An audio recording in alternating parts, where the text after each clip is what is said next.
నమస్తే, welcome to global roundup. అంతర్జాతీయ పరిణామాల్ని భారతీయ దృక్కోణంలో విశ్లేషించే చర్చా కార్యక్రమం గ్లోబల్ రౌండప్ 143వ ఎపిసోడ్ సిద్ధంగా ఉంది. ఈ వారంలో జరిగిన అంతర్జాతీయ వార్తాంశాలపై విశ్లేషించేందుకు అంతర్జాతీయ వ్యవహారాల నిపుణులు, విశ్లేషకులు మామిడి గిరిధర్ గారు నేషనల్ స్టాఫ్ స్టూడియోలో ఉన్నారు. వారితో మాట్లాడదాం. నమస్కారం సార్. నమస్తే సాయి. నమస్తే సార్. ఈ వారం గ్లోబల్ రౌండప్లోకి వెళ్లే ముందు గత వారం 142వ ఎపిసోడ్లో వచ్చిన కొన్ని కమెంట్స్ని మనం చూద్దాం.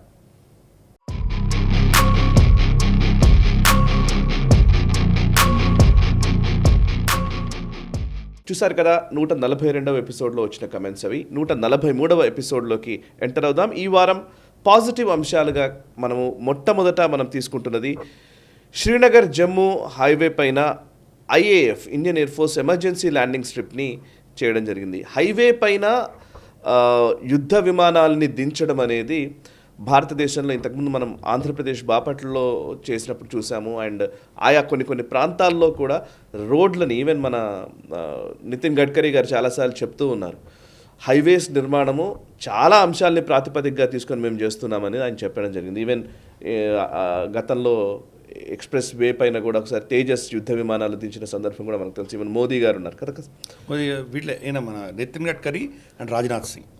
ఎస్, రాజ్నాథ్ సింగ్. సో ఇప్పుడు శ్రీనగర్ జమ్మూ హైవే మీద ఇది నిజంగా మనం ఖచ్చితంగా డిస్కస్ చేయాలి. ఎందుకంటే జమ్మూ కాశ్మీర్ అండ్ ఆ శ్రీనగర్ అక్కడికి సంబంధించిన విషయం వచ్చింది అని అంటే మాత్రం ఇది దేనికి సంకేతం? ఒక హైవేల పైన ఎయిర్ క్రాఫ్ట్స్ని దించగలిగే సామర్థ్యం ఉండాలి అనే ఆలోచన ఎందుకు? అంటే మెయిన్గా ఎయిర్ స్ట్రిప్స్ని ఏదైనా యుద్ధం వస్తే వాటిని శత్రు దేశాలు ధ్వంసం చేస్తాయి కాబట్టి ఎయిర్ ఫీల్డ్స్ని ధ్వంసం చేసినప్పుడు ఆల్టర్నేట్గా మనకంటూ రన్వేస్ ఉండాలి కాబట్టి ఇది ఆల్టర్నేట్గా మనం నిర్మించుకున్నామనే ఒక మాటనేనా, ఇంకా దీని వెనకాల ఇంకేమైనా ఉన్నాయా? చాలా అంశాలు ఉన్నాయి దీంట్లో. మొదటిది, ఒక ఎయిర్ క్రాఫ్ట్ దిగి టేక్ ఆఫ్ అవ్వగలిగినటువంటి క్షమత ఆ హైవే మీద ఉంటేనే దాన్ని దించగలం. అవును. ఎందుకంటే మనకు నార్మల్గా సివిలియన్ ట్రాఫిక్ వెళ్ళేటువంటి రోడ్లన్నీ మనకు 2-3 సంవత్సరాలు అన్నీ నాశనం అయిపోతుండగా మనం చూస్తున్నాం. అవి ఆ లోడ్ తట్టుకోలేకపోతే మళ్ళీ దానికి ఏదో టార్ వేస్తాం, ఏదో చేస్తాం. తక్కువ ఖర్చుతోటి మనం రోడ్లన్నీ నడిపించుకుంటాం ఇంతకాలం. కానీ ఎయిర్ క్రాఫ్ట్ దిగాలంటే మాత్రం చాలా పటిష్టంగా ఉండాలి, చాలా స్ట్రెంగ్త్ దానికి బాగా ఉండి తీరాలి. లేదంటే కనుక టైర్లు బస్ట్ అవడమో లేకపోతే అది ఎగుడు దుగుడులు ఉందంటే కనుక పోతే దారి తప్పిపోయి అది ఏదో చెట్టు కొట్టుకోవడమో ఇలా యాక్సిడెంట్స్ అయ్యేటువంటి ప్రమాదం ఉన్నది. అంటే పర్ఫెక్ట్ సిమెట్రీలో ఉండాలి, దాని హైట్ అంతా పర్ఫెక్ట్గా ఉండాలి, ఎక్కడ గతుకులు లేకుండా ఉండాలి, కెపాసిటీ దాన్ని వెయిట్ తీసుకునేటువంటి కెపాసిటీ దానికి ఉండాలి. ఇవన్నీ ఉంటేనే అక్కడ ల్యాండ్ చేయగలం. వెస్ట్లో చాలా కాలం నుంచి చేస్తున్నారు, అది మన దేశంలో జరగలేదు గతంలో. కానీ ఈ ప్రభుత్వం వచ్చిన తర్వాత నితిన్ గడ్కరీ ట్రాన్స్పోర్ట్ మినిస్ట్రీ తీసుకున్నప్పటి నుంచి స్ట్రాటజిక్గా మన దేశవ్యాప్తంగా 28 ప్రాంతాలలో ఈ హైవే, నేషనల్ హైవేకి వాళ్ళు టెండర్లు ఆమోదించినప్పుడు ఆ అప్రూవల్తో పాటు ఈ కండిషన్ కూడా పెట్టారు. కొన్ని ప్రాంతాలలో ఈ ఎయిర్ క్రాఫ్ట్స్ దిగడానికి వీలుగా అక్కడ ఉన్నటువంటి హైవేని నిర్మించారనమాట. ఇవి 28 ప్రాంతాల్లో దేశవ్యాప్తంగా ఉన్నాయి. రేపటి రోజు యుద్ధం అంటూ వస్తేనో లేదా ఏదైనా ఎమర్జెన్సీ వస్తేనో మనం అక్కడ ఈ ఫైటర్ ఎయిర్ క్రాఫ్ట్స్ని దింపగలిగినటువంటి ఒక ఇన్ఫ్రాస్ట్రక్చర్ మనం తయారు చేసుకున్నాం. ఇప్పుడు దాని యుద్ధ విన్యాసాలు చేస్తూ, అంటే ఆల్రెడీ 1 సంవత్సరం క్రితం మనం చూసాం, మన రాజ్నాథ్ సింగ్ గారు తర్వాత నితిన్ గడ్కరీ గారు బార్మర్ రాజస్థాన్లో వాళ్ళు ఆల్రెడీ ఒకసారి దాన్ని ఫిజికల్గా తేజస్ని వీటిని దింపారు, దానంతా వాళ్ళు మాట్లాడారు అక్కడ. గత వారం క్రితం మన బాపట్ల దగ్గర ఇది యాక్చువల్గా మళ్ళీ ఒకసారి ఎక్స్పెరిమెంట్ టెస్ట్ చేశారు. విత్ ఇన్ 1 వీక్ బీచ్ బిహారా మన ఇద్దరం వెళ్ళాం. 11 శివలింగాలు ఒకటే పాణివట్టం మీద ఉంటాయి. మన ఝేలం నది, మన వితస్తా నది ఒడ్డున ఉంటుంది అది. ఆ బీచ్ బిహారా నుంచి అనంతనాగ్ మధ్యలో దీన్ని ల్యాండ్ చేశారు. ఇది ఎప్పుడు ల్యాండ్ చేశారు? రాత్రి ల్యాండ్ చేశారు, చీకట్లో ల్యాండ్ చేశారు. అంటే మామూలుగా ఎయిర్పోర్ట్లో ఉన్న రన్వేలో ఉన్నటువంటి లైటింగ్ సిస్టమ్ ఏదైతే ఉంటుందో దానివల్ల వీళ్ళు ఈజీగా సునాయాసంగా ల్యాండ్ అవ్వగలరు. హైవే మీద లైటింగ్ అంత గొప్పగా ఉండకపోవచ్చు, కరెక్ట్. కానీ హైవే మీద లైటింగు రాత్రిపూట పర్ఫెక్ట్గా ల్యాండ్ అయ్యేటువంటి ఒక ఎక్స్పీరియన్స్ సాధించుకునే దిశగా మనం ఇది చేయడం జరిగింది. హైవే అయితే కట్టారు కానీ దాని మీద నిజంగా దింపగలమా లేదా పెద్ద ప్రశ్న. దీనివల్ల చాలా సంకేతాలు పంపిస్తున్నాం. ఒకటి, యుద్ధానికి సిద్ధంగా ఉన్నామని చెప్తున్నాం, కరెక్ట్. చైనా మన మీద కానీ పాకిస్తాన్ కానీ ఎవరన్నా మన మీద దుందుడుకు చర్యలు చేస్తే ఒకవేళ ఫస్ట్ 3-4 గంటల్లో వాళ్ళు మన ఫార్వర్డ్ ఎయిర్ బేసెస్ని కనుక వాళ్ళు ధ్వంసం చేయగలిగితే మన యుద్ధ విమానాలు ప్రత్యామ్నాయంగా ఇక్కడ దిగేటువంటి కెపాసిటీ మనకు పెంచుకున్నాం. కరెక్ట్. 2, ఈ టెస్ట్లు ఎప్పుడు జరుగుతున్నాయి? ఎలక్షన్స్ అనౌన్స్ చేసిన తర్వాత జరుగుతున్నాయి. ఎలక్షన్స్ అనౌన్స్ చేసిన తర్వాత ఎందుకు జరుగుతున్నాయి? ఎందుకంటే మన దేశంలో మనం అంతర్గతంగా చాలా బిజీగా ఉంటే చైనా కొన్ని దుశ్చర్యలు చేసేటువంటి గతంలో చరిత్రలో మనకి ఇటువంటి జరిగినాయి కొన్ని. ఫర్ ఇన్స్టెన్స్ ఆల్రెడీ మనకు కరోనాతోటి మనం బాధపడుతుంటే గల్వాన్లో వాళ్ళు చొరబడి వచ్చారు వాళ్ళు. ఈసారి ఎన్నికల్లో మనం బిజీగా ఉంటే కనుక అప్రమత్తంగా లేము అని చూసి వాడు బహుశా మన మీద ఎటువంటి దుశ్చర్య చేసేటువంటి అవకాశం ఉన్నది. కాబట్టి దాన్ని కౌంటర్ చేస్తూ చైనాకి సిగ్నల్ ఇస్తున్నాం. మేము ఏదో మా ఎన్నికల్లో మేము బిజీగా ఉన్నామని అనుకోవద్దు. మా ఎయిర్ ఫోర్స్, మా నేవీ, మా ఆర్మీ వీళ్ళందరూ కూడా సిద్ధంగా ఉన్నారు, యుద్ధ విన్యాసాలు చేస్తున్నారని మెసేజ్ పంపిస్తున్నాం వాళ్ళకి. సో మల్టిపుల్ యాంగిల్స్ ఇవన్నీ చాలా కీలకమైనది. అన్నిటికంటే కీలకమైనది ఏంటంటే రేపటి రోజు యుద్ధం అంటూ వస్తే ఒకవేళ ఎయిర్ ఫోర్స్ కనుక ఫ్లైటర్స్ దింపాలి అనుకున్నప్పుడు సమయం ఎక్కువ ఉండదు. ఎందుకంటే ఆల్రెడీ పైలట్ ఫ్లైట్ తీసుకొని ఆకాశంలో ఎగురుతుంటాడు. అతను ఒకసారి నేను ఇక్కడ సివిలియన్ హైవే మీద దిగాలి అని అతను కోరాడంటే ఇమ్మీడియట్గా air force head quarters, civilian administration వీళ్ళిద్దరి మధ్యలో కమ్యూనికేషన్ ఉండాలి. సివిలియన్ అడ్మినిస్ట్రేషన్ యుద్ధ ప్రాతిపదికన ఈ హైవేని వాళ్ళు కట్ ఆఫ్ చేయాలి. దాంట్లో ఎవరు ట్రాఫిక్ రాకుండా అటు ఇటు ఆపేయాలి. అది కూడా దిగగలరు ఫాస్ట్గా దాన్ని. వీళ్ళిద్దరి మధ్యలో ఉన్నటువంటి కమ్యూనికేషన్ ఎంత అద్భుతంగా జరుగుతుంది, ఎంత స్టీమ్లెస్గా జరుగుతున్నది కూడా ఈ ఎక్సర్సైజ్లో చాలా కీలకమైన భాగం. కరెక్ట్. ఎప్పుడు యుద్ధం జరిగినప్పుడు సపోజ్ ఫ్లైట్ టేక్ ఆఫ్ అయిన తర్వాత ఏదో మిసైల్ తగులుతుందో, వాడు వింగ్ దెబ్బతింటుందో, లేదా వాళ్ళకి ఫ్యూయల్ అయిపోతుందో, ఏదో అవ్వచ్చు ఎమర్జెన్సీ, ఇంకో ఎయిర్పోర్ట్ దాకా వెళ్ళేటువంటి సమయం ఉండకపోవచ్చు. అప్పుడు హైవే మీద దిగాలి అంటే కనుక అతను మెసేజ్ పంపించగానే డిస్ట్రిక్ట్ అడ్మినిస్ట్రేషన్, పోలీసు ట్రాఫిక్ని ఆపేయగలి. ఎంత సమయం పడుతుంది? ఎమర్జెన్సీ ల్యాండింగ్, ఎమర్జెన్సీ అర్ధగంట 40 నిమిషాల్లో వీళ్ళు చేయగలగాలి. అంటే ఈ కోఆర్డినేషన్ చాలా కీలకం. దానికి ప్రోటోకాల్స్ ఉంటాయి. ఇవన్నీ కూడా టెస్టింగ్ చేస్తున్నాం మనం. ఎప్పుడు చేస్తున్నాము? ఎలక్షన్ జరుగుతున్నప్పుడు. కరెక్ట్. అంటే చైనాకి మేము ఎలక్షన్స్ చేసి మా పార్టీకి మేము బిజీ ఉన్నాను అనుకోద్దు నువ్వు. We are ready for you. Modi garu Bhutan వెళ్ళడం ఏంటి, అగ్నిఫై మిసైల్ టెస్ట్ చేయడం ఏంటి, సేలా టనల్ ఇనాగ్రేట్ చేయడం ఏంటి, జయశంకర్ గారు మన సింగపూర్కి వెళ్ళి ఫిలిప్పైన్స్ యొక్క టెరిటోరియల్ ఇంటెగ్రిటీ, వాళ్ళ సార్వభౌమత్వాన్ని అక్కడ సౌత్ చైనా సీలో మేము యాక్సెప్ట్ చేస్తున్నామని చెప్పడం ఏంటి, ఇన్ని ఒకటేసారి జరుగుతున్నాయి. అంటే చైనాకి మనం యాజ్ ఇఫ్ ఎలక్షన్స్ మన దేశంలో జరుగుతున్నాయా లేదా అని తెలియవలసిన అవసరం లేదు. ఎవ్రీ డే మనం చైనా ఎదుర్కొంటున్నాం. అందుకని ఇది చాలా పాజిటివ్. అందుకని ఫస్ట్ పాయింట్ తీసుకున్నాం మనం. అందుకని కాస్త ఎక్కువ ఎలాబరేట్గా కూడా చెప్పాం మనం. కరెక్ట్. అంటే ప్రజలు మనం గుర్తుపెట్టుకోవాలి, ఒకసారి ఎలక్షన్ మోడ్కి వెళ్ళిపోగానే పొలిటీషియన్స్ జనరల్గా ఏంటంటే వాళ్ళ ఎలక్షన్లో దాంట్లో హడావుడిలో ఉంటారు. కానీ ప్రభుత్వం మాత్రం మన దేశానికి ఉన్నటువంటి భద్రత విషయాల్లో కానీ, మన దేశానికి వచ్చేటువంటి ప్రమాదాల విషయంలో కానీ చాలా సీరియస్గా ఉన్నది అనడానికి ఇంతకంటే గొప్ప ఉదాహరణ లేదు. Perfect sir.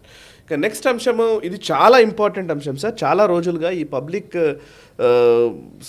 పిఎస్యూలు ఏవేవైతే ఉన్నాయో, నిజానికి పబ్లిక్ సెక్టర్కి సంబంధించినటువంటి పెద్ద పెద్ద సంస్థలన్నీ కూడా దివాళా తీస్తున్నాయి, వాటిని నిర్వీర్యం చేస్తున్నారు, కేవలం ప్రైవేట్కు ధారాదత్తం చేస్తుంది మోదీ ప్రభుత్వము అని గత 10 సంవత్సరాల నుంచి ఒకే విమర్శను కంటిన్యూ చేస్తూ వచ్చారు. అంబానీ, అదానీలు పెరుగుతున్నారు, ప్రభుత్వ రంగ సంస్థలు నిర్వీర్యం అవుతున్నాయని. ఫర్ ఎగ్జాంపుల్ హెచ్ఏఎల్ గురించి, లేకపోతే వీటి గురించి మన రాహుల్ గాంధీ వ్యాఖ్యలు మనకు తెలుసు. రాఫెల్ డీల్ సమయంలో హెచ్ఏఎల్ మొత్తం నిర్వీర్యం చేస్తున్నారు, హెచ్ఏఎల్కి రావాల్సిన అన్ని. హెచ్ఏఎల్ డైరెక్ట్గా ఆయన బెంగళూరులో హెచ్ఏఎల్ ఎంప్లాయీస్ తోటే మాట్లాడి ఒక ట్రేడ్ యూనియన్ లీడర్ లాగా మాట్లాడాడు ఒక సందర్భంలో. నాకు గుర్తుంది, ఆ విజువల్ కూడా గుర్తుంది. సో బట్ దానికి ఇవాళ వచ్చినటువంటిది ఒక పాజిటివ్ అంశము. భారత్ ఎలక్ట్రానిక్స్ లిమిటెడ్ BEL కావచ్చు, and Hindustan aeronautics limited HAL కావచ్చు, రెండూ కూడా ప్రాఫిట్స్లోకి వస్తున్నాయి. వాటి టర్న్ ఓవర్ పెరిగింది, గ్రోత్ రేట్ చాలా అద్భుతంగా కనబడుతోంది. సో దాంట్లో చూస్తే భారత్ ఎలక్ట్రానిక్స్ లిమిటెడ్ BEL గత సంవత్సరం 17,333 కోట్ల టర్న్ ఓవర్ని నమోదు చేస్తే ఇప్పుడు ఈ సంవత్సరం 19,700 కోట్లు నమోదు చేసినట్టు 13.65% గ్రోత్ అనేది మనకు గణాంకాలు చెప్తున్నాయి. అండ్ హిందుస్థాన్ ఏరోనాటిక్స్ లిమిటెడ్ కూడా అంతే. హిందుస్థాన్ ఏరోనాటిక్స్ లిమిటెడ్ అయితే 11% గ్రోత్ రేట్ ఉంది. గతంలో 26,928 crores అయితే ఇప్పుడు 29,810 crores. సో అండ్ ప్రభుత్వం కూడా ఇబ్బడిగా ఈ డిఫెన్స్ సెక్టర్లో కానివ్వండి వీటి కోసం ఖర్చు చేస్తోంది. 35,000 కోట్లు మొన్న మధ్యనే బెల్కి ఒక ఆర్డర్ ఇచ్చింది మనకు తెలుసు. హిందుస్థాన్ మనం రకరకాల గ్లోబల్ రౌండ్ ఆఫ్ ఎపిసోడ్స్లో చర్చిస్తూనే ఉన్నాం. మీరు ఇంకా స్పష్టంగా చెప్తారు ఈ ప్రభుత్వ రంగ సంస్థలు, ప్రైవేట్ సంస్థలు, ప్రభుత్వ పాత్ర వీటిలో నిజానికి సమర్థవంతంగా ఎక్కడ వినియోగించుకోవాలో అక్కడ వినియోగించుకోవడం వల్ల ఈ నెంబర్స్ కనబడుతున్నాయా, ఎక్కడ అక్కర్లేదు అక్కడ కొంత మనం చూసి చూడనట్టు వదిలేయాలి అనుకోవడం వల్లనే కొన్ని సంస్థలు నిర్వీర్యమయ్యాయా? Please explain sir. కరెక్ట్. మనకు గతంలో ప్రైవేట్ రంగం నుంచి ఎవరైనా పార్టిసిపేట్ చేస్తే అదేదో దేశ రక్షణకు దేశ భద్రతకు భంగం కలిగించేటువంటిదిగా ప్రైవేట్ యాజమాన్యం అంతా కూడాను దోచుకోవడానికి ఏదో దేశానికి వ్యతిరేకంగానే వీళ్ళు పనిచేస్తారు అన్నట్టు ధోరణి గతంలో మనం చాలా పార్టీలు అటువంటి పరిస్థితి ఉన్నది మనం చూసాం గతంలో. ఇప్పుడు ప్రభుత్వం ఏం చేసిందంటే పబ్లిక్ ప్రైవేట్ పార్ట్నర్షిప్స్, అంటే పబ్లిక్ సెక్టర్ కావచ్చు ప్రైవేట్ సెక్టర్ కావచ్చు, వీళ్ళిద్దరూ కలిసికట్టుగా మన రక్షణ రంగానికి సంబంధించి కృషి చేయాలి అన్నటువంటి వాళ్ళ ఒక ఆలోచన. దాంట్లో ఉన్నటువంటి పబ్లిక్ సెక్టర్లో ఉన్నటువంటి సంస్థలన్నీ కూడాను టెక్నాలజీ ఇన్ఫ్యూజ్ అవ్వలేదు వాళ్ళ దగ్గర. కొత్త కొత్త ఆధునికమైనటువంటి మేనేజ్మెంట్ టెక్నిక్స్ ఏమైనా అవి ఇంట్రడ్యూస్ అవ్వలేదు. పాతకాలం కమ్యూనిస్టులు గబ్బిళ్ళల్లా కూర్చున్నటువంటి వాళ్ళ యూనియన్లే దాన్ని నడిపించేవి. హెచ్ఏఎల్లో కూడా అంతే. వాళ్ళు దానికి వ్యతిరేకంగా వాళ్ళు అంటే రఫాయిల్ని తీసేసినందుకు దానికి వ్యతిరేకంగా చాలా పరుషంగా మాట్లాడిన విషయం మనకు తెలుసు. రఫాయిల్లో మనం చాలా కఠినమైన కండిషన్స్ పెట్టాం. రమారమి 95% దాని యొక్క అవైలబిలిటీ మనం డిమాండ్ చేసాం. అంటే దాంట్లో యుద్ధ విమానాల్లో 100 విమానాలు ఉన్నాయంటే 100 కాదు 36 ఉన్నాయి. బట్ ఎగ్జాంపుల్ చెప్తున్నాను, 100 విమానాలు ఉంటే 90 విమానాలు ఎగరడానికి సిద్ధంగా ఉండాలి. ఒక 10 విమానాలు మాత్రమే దాన్ని రిపేర్లో ఉండాలి. ఈ కఠినమైన కండిషన్ పెట్టాం. రెండవది టైం లైన్స్ మనం ఏం చేసామంటే చాలా తక్కువ టైంలో మనం వాళ్ళు డెలివరీ చేయాలని పెట్టాం. మనం హెచ్ఏఎల్కి వాళ్ళు ప్రపోజల్ పంపించారు. ఎవరు పంపించారు? రఫాయిల్ పంపించి మీరు దీని మెయింటెనెన్స్కి ఎంత సమయం తీసుకుంటారు, అసెంబ్లీ చేయడానికి ఎంత సమయం తీసుకుంటారని పెడితే వీళ్ళు యూనియన్స్ కదా, శని ఆదివారాలు పనిచేయరు, సాయంత్రం 5 కాగానే వెళ్ళిపోతారు డబ్బాలు తీసుకుని. సో ఇటువంటి పరిస్థితుల్లో వాళ్ళు ఇచ్చినటువంటి కొటేషన్ అది డసాల్ట్ ఏవియేషన్ వాళ్ళు రిజెక్ట్ చేశారు దాన్ని. కాబట్టి అప్పుడు రిలయన్స్ అంబానీ తోటి వాళ్ళు ఒక ఒప్పందం చేసుకొని డసాల్టే డైరెక్ట్గా వచ్చి ఇక్కడ పనిచేసే విధంగా వాళ్ళు ఒప్పందం చేసుకున్నారు. అప్పుడు తర్వాత ఏమైంది, భారత ప్రభుత్వం దాని మీద చాలా సీరియస్గా తీసుకొని అక్కడ యాజమాన్యంలో మార్పులు తీసుకొచ్చి అక్కడ ఉన్నటువంటి ఒక స్ట్రక్చరల్ వీటినన్నిటి కూడా చేంజెస్ చేసి టెక్నాలజీ ఇన్ఫ్యూజ్ చేశారు అక్కడ. ఈరోజు తేజస్ అక్కడి నుంచే వచ్చింది. జస్ట్ 3 రోజుల క్రితం తేజస్ MK1A దాన్ని టేక్ ఆఫ్ అయ్యి 18 నిమిషాలు ఆకాశంలో తిరిగి వచ్చింది, సక్సెస్ఫుల్గా తిరిగి వచ్చింది. ఓకే, ఇది next advance version of the old Tejas. Okay, ఇది హెచ్ఏఎల్ యొక్క ఘన విజయం. అది ఈరోజు హెచ్ఏఎల్కి ఎంత పైప్ లైన్ ఉందంటే వాళ్ళ కెపాసిటీని డబుల్ చేసినా కానీ వాళ్ళు డెలివరీ చేయలేనటువంటి పరిస్థితిలో ఈరోజు ఉన్నారు. వాళ్ళు ఆల్రెడీ ఇంకొక మహారాష్ట్రలో ఇంకొక ప్రాంతంలో వాళ్ళు ఒక alternate manufacturing alternate assembly line ఒకటి పెట్టారు ఎయిర్క్రాఫ్ట్స్కి. సరిపోవట్లేదు. వాళ్ళకి హెలికాప్టర్స్ ఉన్నాయి, ధ్రువ్ హెలికాప్టర్ కావచ్చు, చేతక్ కావచ్చు, ఇటువంటివి ప్రచండ కావచ్చు, ఇటువంటి చాలా హెలికాప్టర్స్ అన్నీ కూడా హెచ్ఏలే తయారు చేస్తుంది. కానీ డిమాండ్స్ ఎన్ని వస్తున్నాయి ఆర్మీ నుంచి, నేవీ నుంచి, ఎయిర్ ఫోర్స్ నుంచి, కోస్ట్ గార్డ్ నుంచి, పోలీస్ నుంచి, ఇంతమంది దగ్గర నుంచి డిమాండ్స్ వస్తున్నాయి. వాళ్ళు తట్టుకోలేకుండా ఉన్నారు. అందుకని ప్రైవేట్ రంగం కావాలి. ప్రైవేట్ రంగం దాన్ని డీకంజెస్ట్ చేస్తుంది. కానీ ప్రైవేట్ రంగంలో పెట్టుబడులు చాలా కొన్ని లక్షల కోట్లలో పెడితే కానీ ఇవన్నీ అయ్యేటువంటి పరిస్థితి కాదు. మొదలు పెట్టారు అవి. సో ఇవన్నీ కూడాను గ్రీన్ ఫీల్డ్ ప్రాజెక్ట్స్ వచ్చి వాళ్ళ కెపాసిటీ వచ్చి వాళ్ళకు R&D వచ్చి ఇవన్నీ అయ్యేసరికి ఇంకో 4-5 ఏళ్ళు పడతాయి. 4-5 ఏళ్ల తర్వాత ఈ ప్రొడక్షన్ ప్రైవేటు పబ్లిక్ ఇద్దరిలో కూడా వస్తాయి. కానీ దీన్ని టార్గెట్ చేస్తూ వాళ్ళ యూనియన్లు ఎక్కడ దెబ్బతింటాయో అని చెప్పి కమ్యూనిస్టులు భారత ప్రభుత్వాన్ని ఏదో దిశగా వీళ్ళని ఇబ్బంది పెట్టాలని కాంగ్రెస్ పార్టీ గతంలో చేసినటువంటి ఏవైతే వాళ్ళు స్టేట్మెంట్స్ ఇచ్చారో మరి ఈరోజు వాళ్ళు క్షమాపణ చెప్పవలసిన ఆవశ్యకత ఉందా లేదా? కరెక్ట్. ఇది నిర్వీర్యం చేశారు దీన్ని హెచ్ఏఎల్ని అని చెప్పి మీరు కామెంట్ చేశారే. 30,000 కోట్లు ఈరోజు దాని టర్నోవర్ వచ్చిందంటే మీరు దాన్ని మరి ఏమంటారు? మీరు దానికి కాంగ్రెస్ సమాధానం చెప్పాలి కదా. షూట్ అండ్ స్కూట్ ఒక స్టేట్మెంట్ ఇస్తారు, పారిపోతారు వాళ్ళు అంతే. ఈరోజు రాహుల్ గాంధీని అందరూ మనం ప్రశ్నించాలి. ఏమయ్యా నువ్వు ఇప్పుడు అన్నావు కదా హెచ్ఏఎల్ నాశనం చేసింది ప్రభుత్వం అన్నావు కదా, చూడు ఎంత ఘనంగా వాళ్ళు పనిచేస్తున్నారు, ఎంత గొప్పగా పనిచేస్తున్నారు, ఇన్ని లాభాలు వస్తున్నాయే, మరి దీని గురించి ఎందుకు మాట్లాడు నువ్వు? సో అర్థం చేసుకోవాలి, ప్రభుత్వం అన్నది చిన్న విషయం చిన్న తప్పు వచ్చినా వాళ్ళని తిడతారు కానీ వాళ్ళు చేస్తున్న గొప్ప విషయాలు ఎవరు చెప్పరు. అది అది ప్రాబ్లం. అందుకనే మనం గ్లోబల్ రౌండప్లో ఫస్ట్ 3-4 పాయింట్స్ మనం పాజిటివ్ అంశాలు మాట్లాడి తర్వాత లోపలికి వెళ్తాం. ఎస్. Yes sir. అండ్ అంతేకాదు ఇండియాస్ డిఫెన్స్ ఎక్స్పోర్ట్స్ కూడా రాజ్నాథ్ సింగ్ గారు మొన్న ఏప్రిల్ 1 రోజు ప్రకటించారు. 21,000 కోట్లను అధిగమించింది ఇండియన్ డిఫెన్స్ ఎక్స్పోర్ట్స్ అని చెప్తున్నారు. Approximately $2.63 billion చెప్తున్నమాట. అండ్ గత 10 ఏళ్లలో డిఫెన్స్ ఎక్స్పోర్ట్స్ చూస్తే 31 రెట్లు పెరిగింది అని చెప్తున్నారు. సో నిజానికి అసలు డిఫెన్స్ రంగంలో మన షూస్ మనకు లేక 62 వారు ఓడిపోయిన రోజులు ఇప్పటికీ మనకు నిజంగా తలుచుకుంటుంటే బాధ అనిపిస్తుంది. ఆర్మీకి కనీసం వెళ్ళడానికి షూస్ కూడా ఇవ్వలేని దుస్థితిలో ఆ రోజు ఉన్న పరిస్థితులు. ఈరోజు డిఫెన్స్కి కావాల్సిన ఎక్విప్మెంట్ అంటే ఏది కావాలన్నా కానీ దాన్ని ఇట్లా సప్రెస్ చేసిన సందర్భాలే అనేకం. మిగ్ల గురించి మనం ఎంత మొత్తుకున్నానికి కష్టం. మిగ్ అది ఎప్పటిదో పాతకాలపు వాటిని మిగ్ 21లని వాడి ఎంతో మందిని పొట్టన పెట్టుకున్నటువంటి మిగ్స్ అలాగే నడిపించిన రోజులు తెలుసు. ఇవాళ మనం శక్తివంతం అవ్వడం మాత్రమే కాదు, మనం ఈవెన్ ఎక్స్పోర్ట్స్ కూడా చేస్తున్నాం అనడానికి ఇది సంకేతం. అవును కదా సార్? కరెక్ట్. యాక్చువల్గా పారాడైమ్ షిఫ్ట్ అంటాం కదా, పారాడైమ్ షిఫ్ట్, ఆలోచన దృక్పథంలో మార్పు వచ్చింది. పర్ఫెక్ట్. అంటే మనకు గతంలో ఎలా ఉండేదంటే గాంధేయవాదం అందామా, లేదా పిరికితనం అందామా, లేదా చాతగానితనం అందామా, నాకు తెలియదు. దీనికి ఏం పదాలు వాడాలో నాకు తెలియదు, తెలుగు నాకు సరిగా రాదు, నువ్వే చెప్పాలి. సో ఇటువంటి భావజాలం ప్రభుత్వంలో ఉండేది. అంటే అస్త్రాలు తయారు చేస్తున్నామంటే మీరు యుద్ధ పిపాసుల, మీరు శాంతి కాముకులు కాదా, ఏదో పెద్ద పెద్ద పదాలు వాడడం అనమాట. నేను కూడా ఈ పదాలు కూడా విని నేను ఈ పదాలకు అర్థం ఏంటో చాలా వెతికాను. నేను వేరే ఛానల్లో ఉన్నప్పుడు, సారీ సార్ డిస్టర్బ్ చేస్తున్నాను, నిజంగా గుర్తొస్తుంది.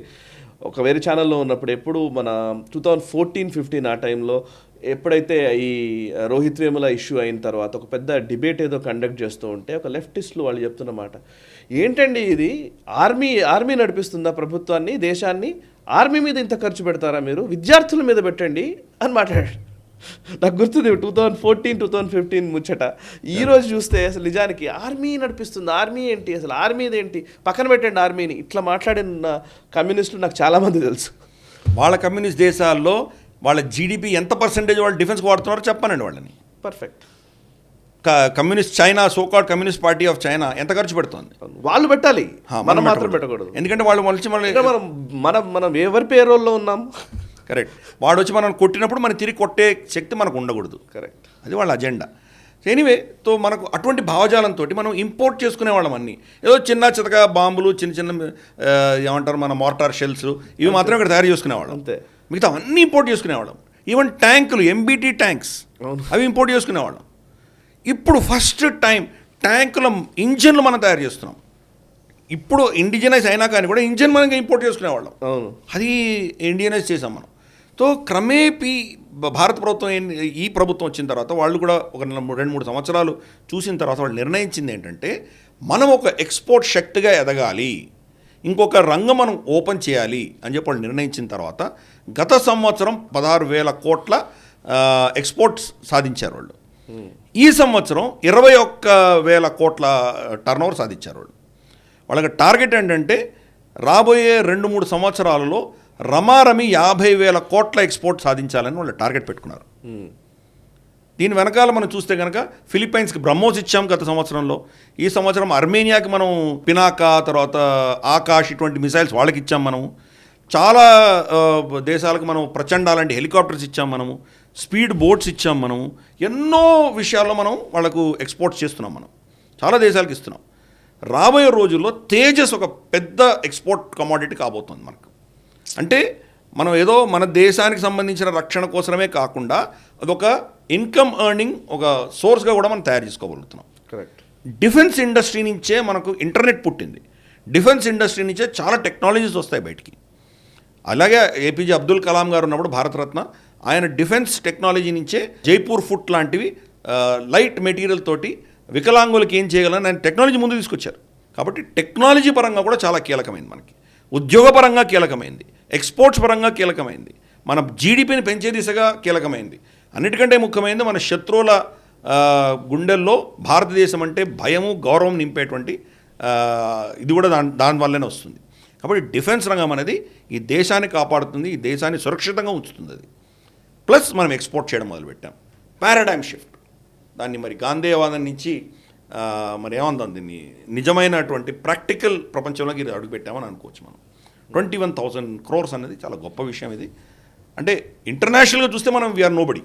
ఈవెన్ కొరియా కంపేర్ చేస్తే కూడా మనం ఎక్కడా లేం మనం. కరెక్టే. కానీ ఈ యొక్క ట్రెండ్ 31 రెట్లు మనం పెరిగామంటే కనుక అంటే మనం ఒక టేక్ ఆఫ్ స్టేజ్లో ఉన్నాం. ఈరోజు ఫస్ట్ గేర్లో ఉన్నాం మనం. 5th గేర్కి వెళ్తే ఎలా ఉంటుంది? కరెక్ట్. Right sir. ఇక నెక్స్ట్ అంశము, భారత్లో బ్లాక్ స్టోన్ సంస్థ రాబోయే 5 సంవత్సరాల పాటు ఓవరాల్గా $25 బిలియన్ ఇన్వెస్ట్ చేయడానికి సిద్ధపడ్డట్టుగా తెలుస్తుంది. దానికి ప్లాన్ చేసుకుంటున్నట్టుగా ఒక ప్రకటన రిలీజ్ చేసింది. వాళ్ళ సిఓఓ ఆల్రెడీ ఒక ప్రకటన చేశారు. సో ఇది యుఎస్ ఇన్వెస్ట్మెంట్ ఫర్మ్. ఇప్పటికే భారతదేశంలో ఉన్నటువంటి రియల్ ఎస్టేట్ రంగంలో ఇప్పటికే ఆల్మోస్ట్ 50 కోట్ల దాకా మేము పెట్టుబడులు పెట్టాము అనేది వాళ్ళు చెప్తున్నమాట.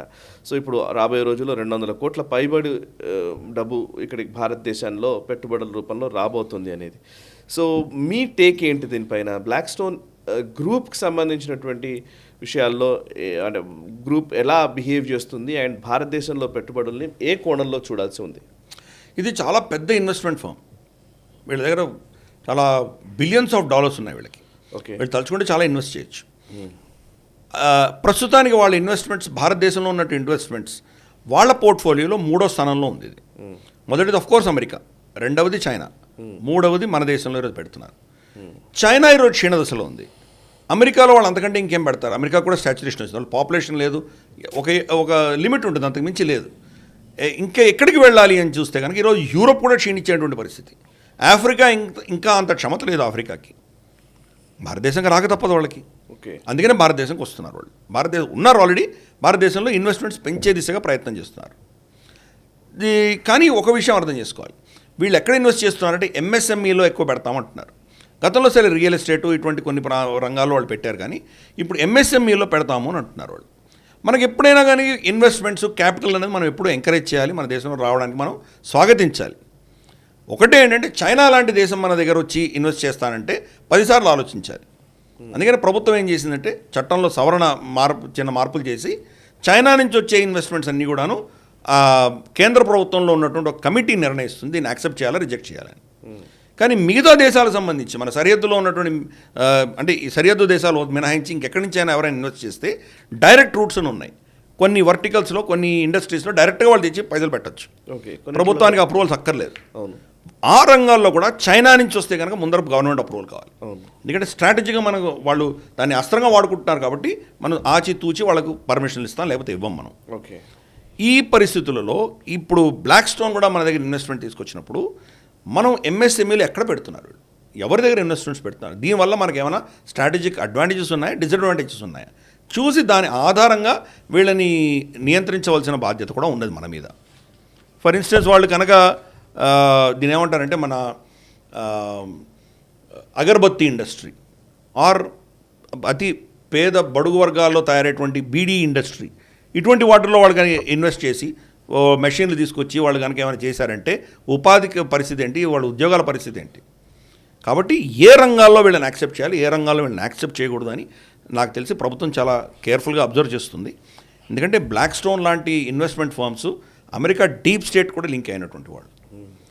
ఇన్వెస్ట్మెంట్ మనకు వస్తే ఎప్పుడు కాదనకూడదు, కానీ దానిని వాళ్ళు దుర్వినియోగం చేయకుండా సద్వినియోగం చేసే దిశగా వాళ్ళు ఎక్కడ ఇన్వెస్ట్ చేస్తే వాడికి లాభాలు వచ్చి వాడు మనకు కూడా దానివల్ల లాభసాటిగా ఉంటుందని తెలిసిన రంగాల్లో మాత్రమే వాళ్ళని పర్మిట్ చేయడము.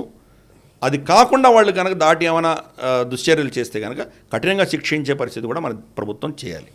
చైనా పట్ల అలాగే చేసింది.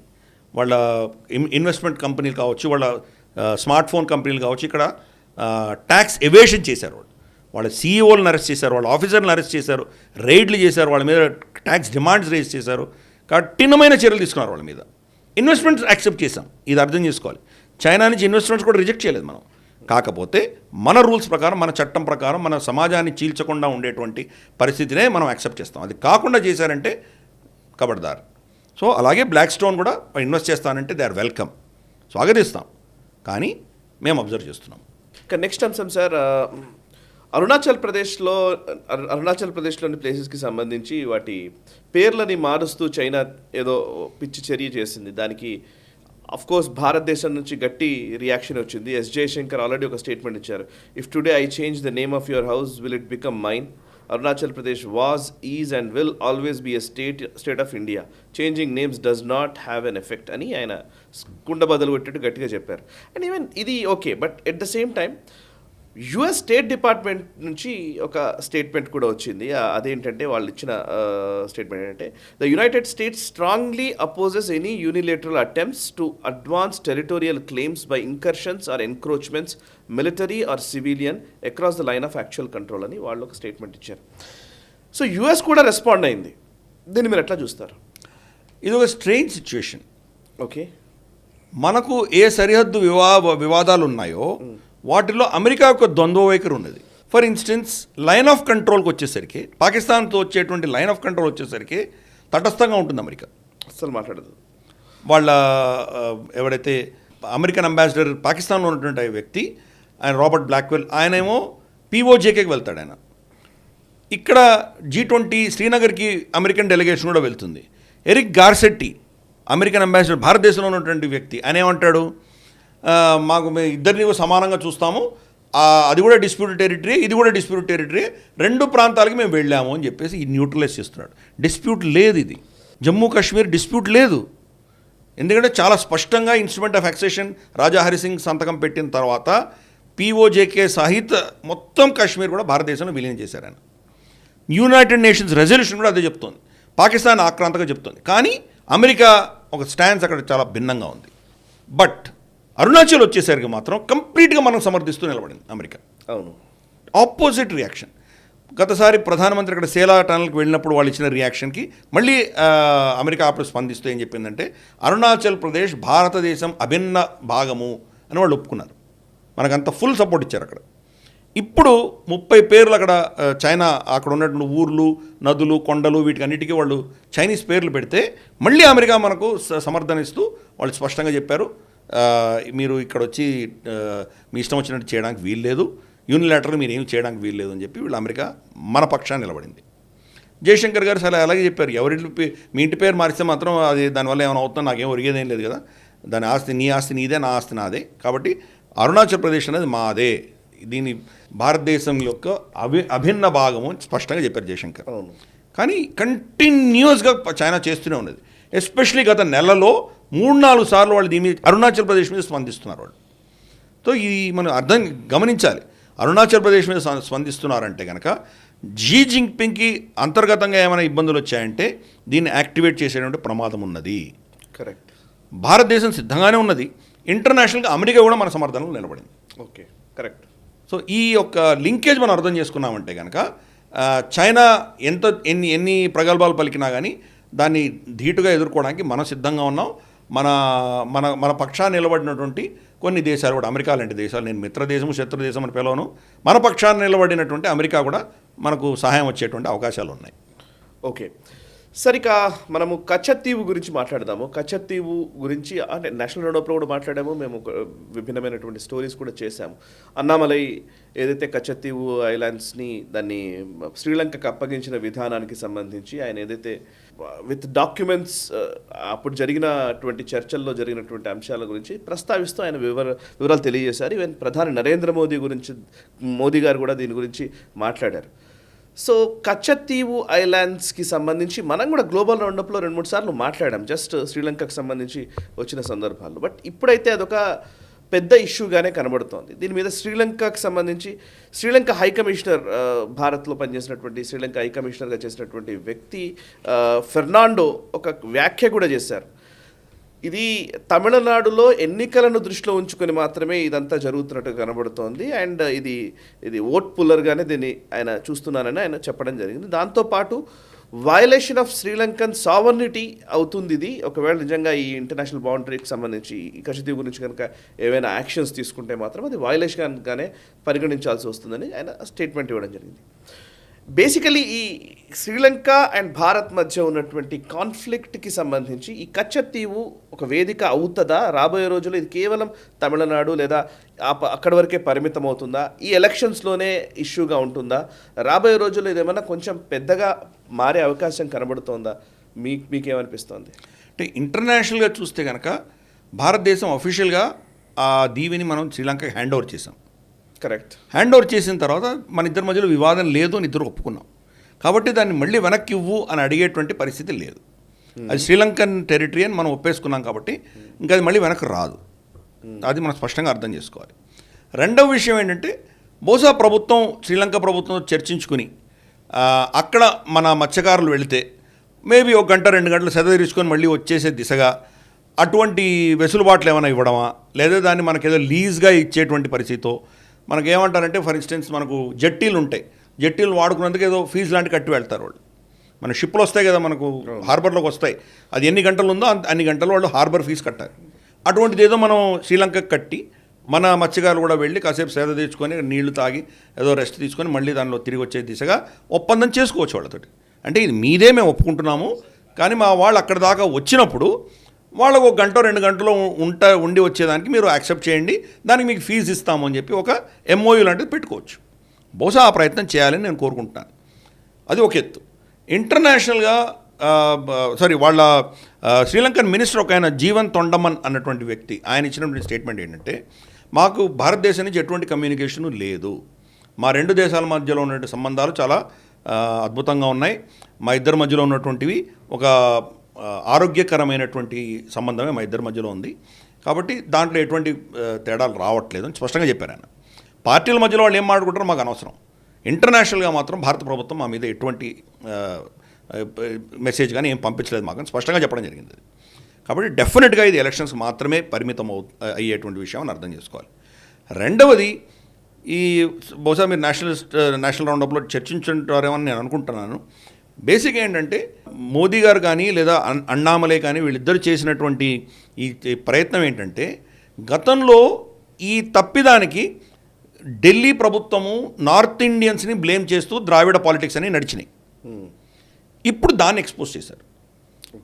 ద్రావిడియన్ పార్టీలు కూడా, అంటే డిఎంకే కరుణానిధి కూడా దీంట్లో ఆమోదముద్ర వేశారు అని ఆ minutes of the meetings expose చేయడంతో వచ్చింది, మనకు తెలిసింది. అది దాంట్లో స్పష్టంగా చెప్తున్నాడు ఆయన, నేను ఇక్కడ ఒప్పుకుంటున్నాను కానీ బయటికి పోయి మాత్రం నేను అఫీషియల్గా దీన్ని చెప్పాను అని చెప్పి ఆయన చెప్పాడు. దాంట్లో మినిట్స్ ఆఫ్ ద మీటింగ్లో ఉంది అది.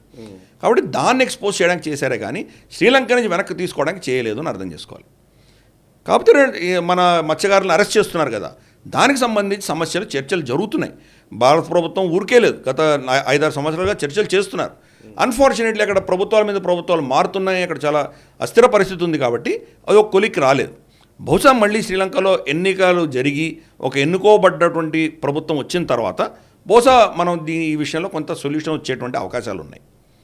సో అందుకని ఇది ఇష్యూ అన్నది చాలా గొప్ప, చాలా ఇంపార్టెంట్ ఇష్యూ. మనకి ఎన్నో కోల్పోయాం, గ్వాడర్ కోల్పోయాము, కోకో ఐలాండ్స్ కోల్పోయాము, కచ్చతీవు కోల్పోయాము, మనం ఎన్నో ఇటువంటి కోల్పోయాం మనం గతంలో. గత ప్రభుత్వాలు ఇచ్చేసినాయి, అయిపోయింది. ప్రజలకు తెలియాలి, ప్రజలు దీనివల్ల వెనకాల జరిగినటువంటి పాలిటిక్స్ తెలియాలి. కాబట్టి దాని అంత మాత్రమే పరిమితి ఉంటుందని నేను భావిస్తున్నాను. ఇంటర్నేషనల్ రామిఫికేషన్ దీనికి ఏమి ఉండవు. Okay, wonderful sir. ఇక నెక్స్ట్ అంశాలు పాకిస్తాన్కి సంబంధించిన విషయాల్లోకి వెళదాం. ఇది కూడా చాలా కీలకమైనదే. పాకిస్తాన్ విషయంలో మనం గ్లోబల్ రౌండప్లో 2-3 సార్లు మాట్లాడాం. యాక్చువల్లీ ఇమ్రాన్ ఖాన్ బాధ్యతలు స్వీకరించిన తర్వాత కానీ చాలా రోజులు ఇమ్రాన్ ఖాన్ మాట్లాడిన మాటల గురించి కూడా మీరు గ్లోబల్ రౌండప్లో చెప్పేవారు. బైడెన్ ప్రెసిడెంట్ అయిన తర్వాత కనీసం ఫోన్ కూడా చేయలేదు ఈయనకి అని చెప్పి. బట్ భారత్తో మాత్రం సంబంధాలు నడుపుతున్నాము, మన భారత ప్రధాని అక్కడికి వెళ్ళడము, అక్కడి నుంచి వాళ్ళు ఇక్కడికి రావడం, ఇవన్నీ జరుగుతూనే ఉన్నాయి. బట్ పాకిస్తాన్కి సంబంధించి మాత్రం ఎక్కడ పెద్దగా బైడెన్ నుంచి ఒక సానుకూల దృక్పథం అయితే ఉన్నట్టుగా కనిపించలేదు యుఎస్ వైట్ హౌస్ నుంచి. బట్ షరీఫ్కి ఇప్పుడు మొత్తానికి ఎట్టకేలకు పాకిస్తాన్ ప్రధానిగా బాధ్యతలు స్వీకరించినటువంటి షాబాజ్ షరీఫ్కి ఒక లేఖ రాశారు బైడెన్. సో ఆ లేఖ సారాంశం ఏంటి, దీన్ని ఎట్లా అర్థం చేసుకోవాలి, దీన్ని ఎట్లా మనము విశ్లేషించుకోవాలి?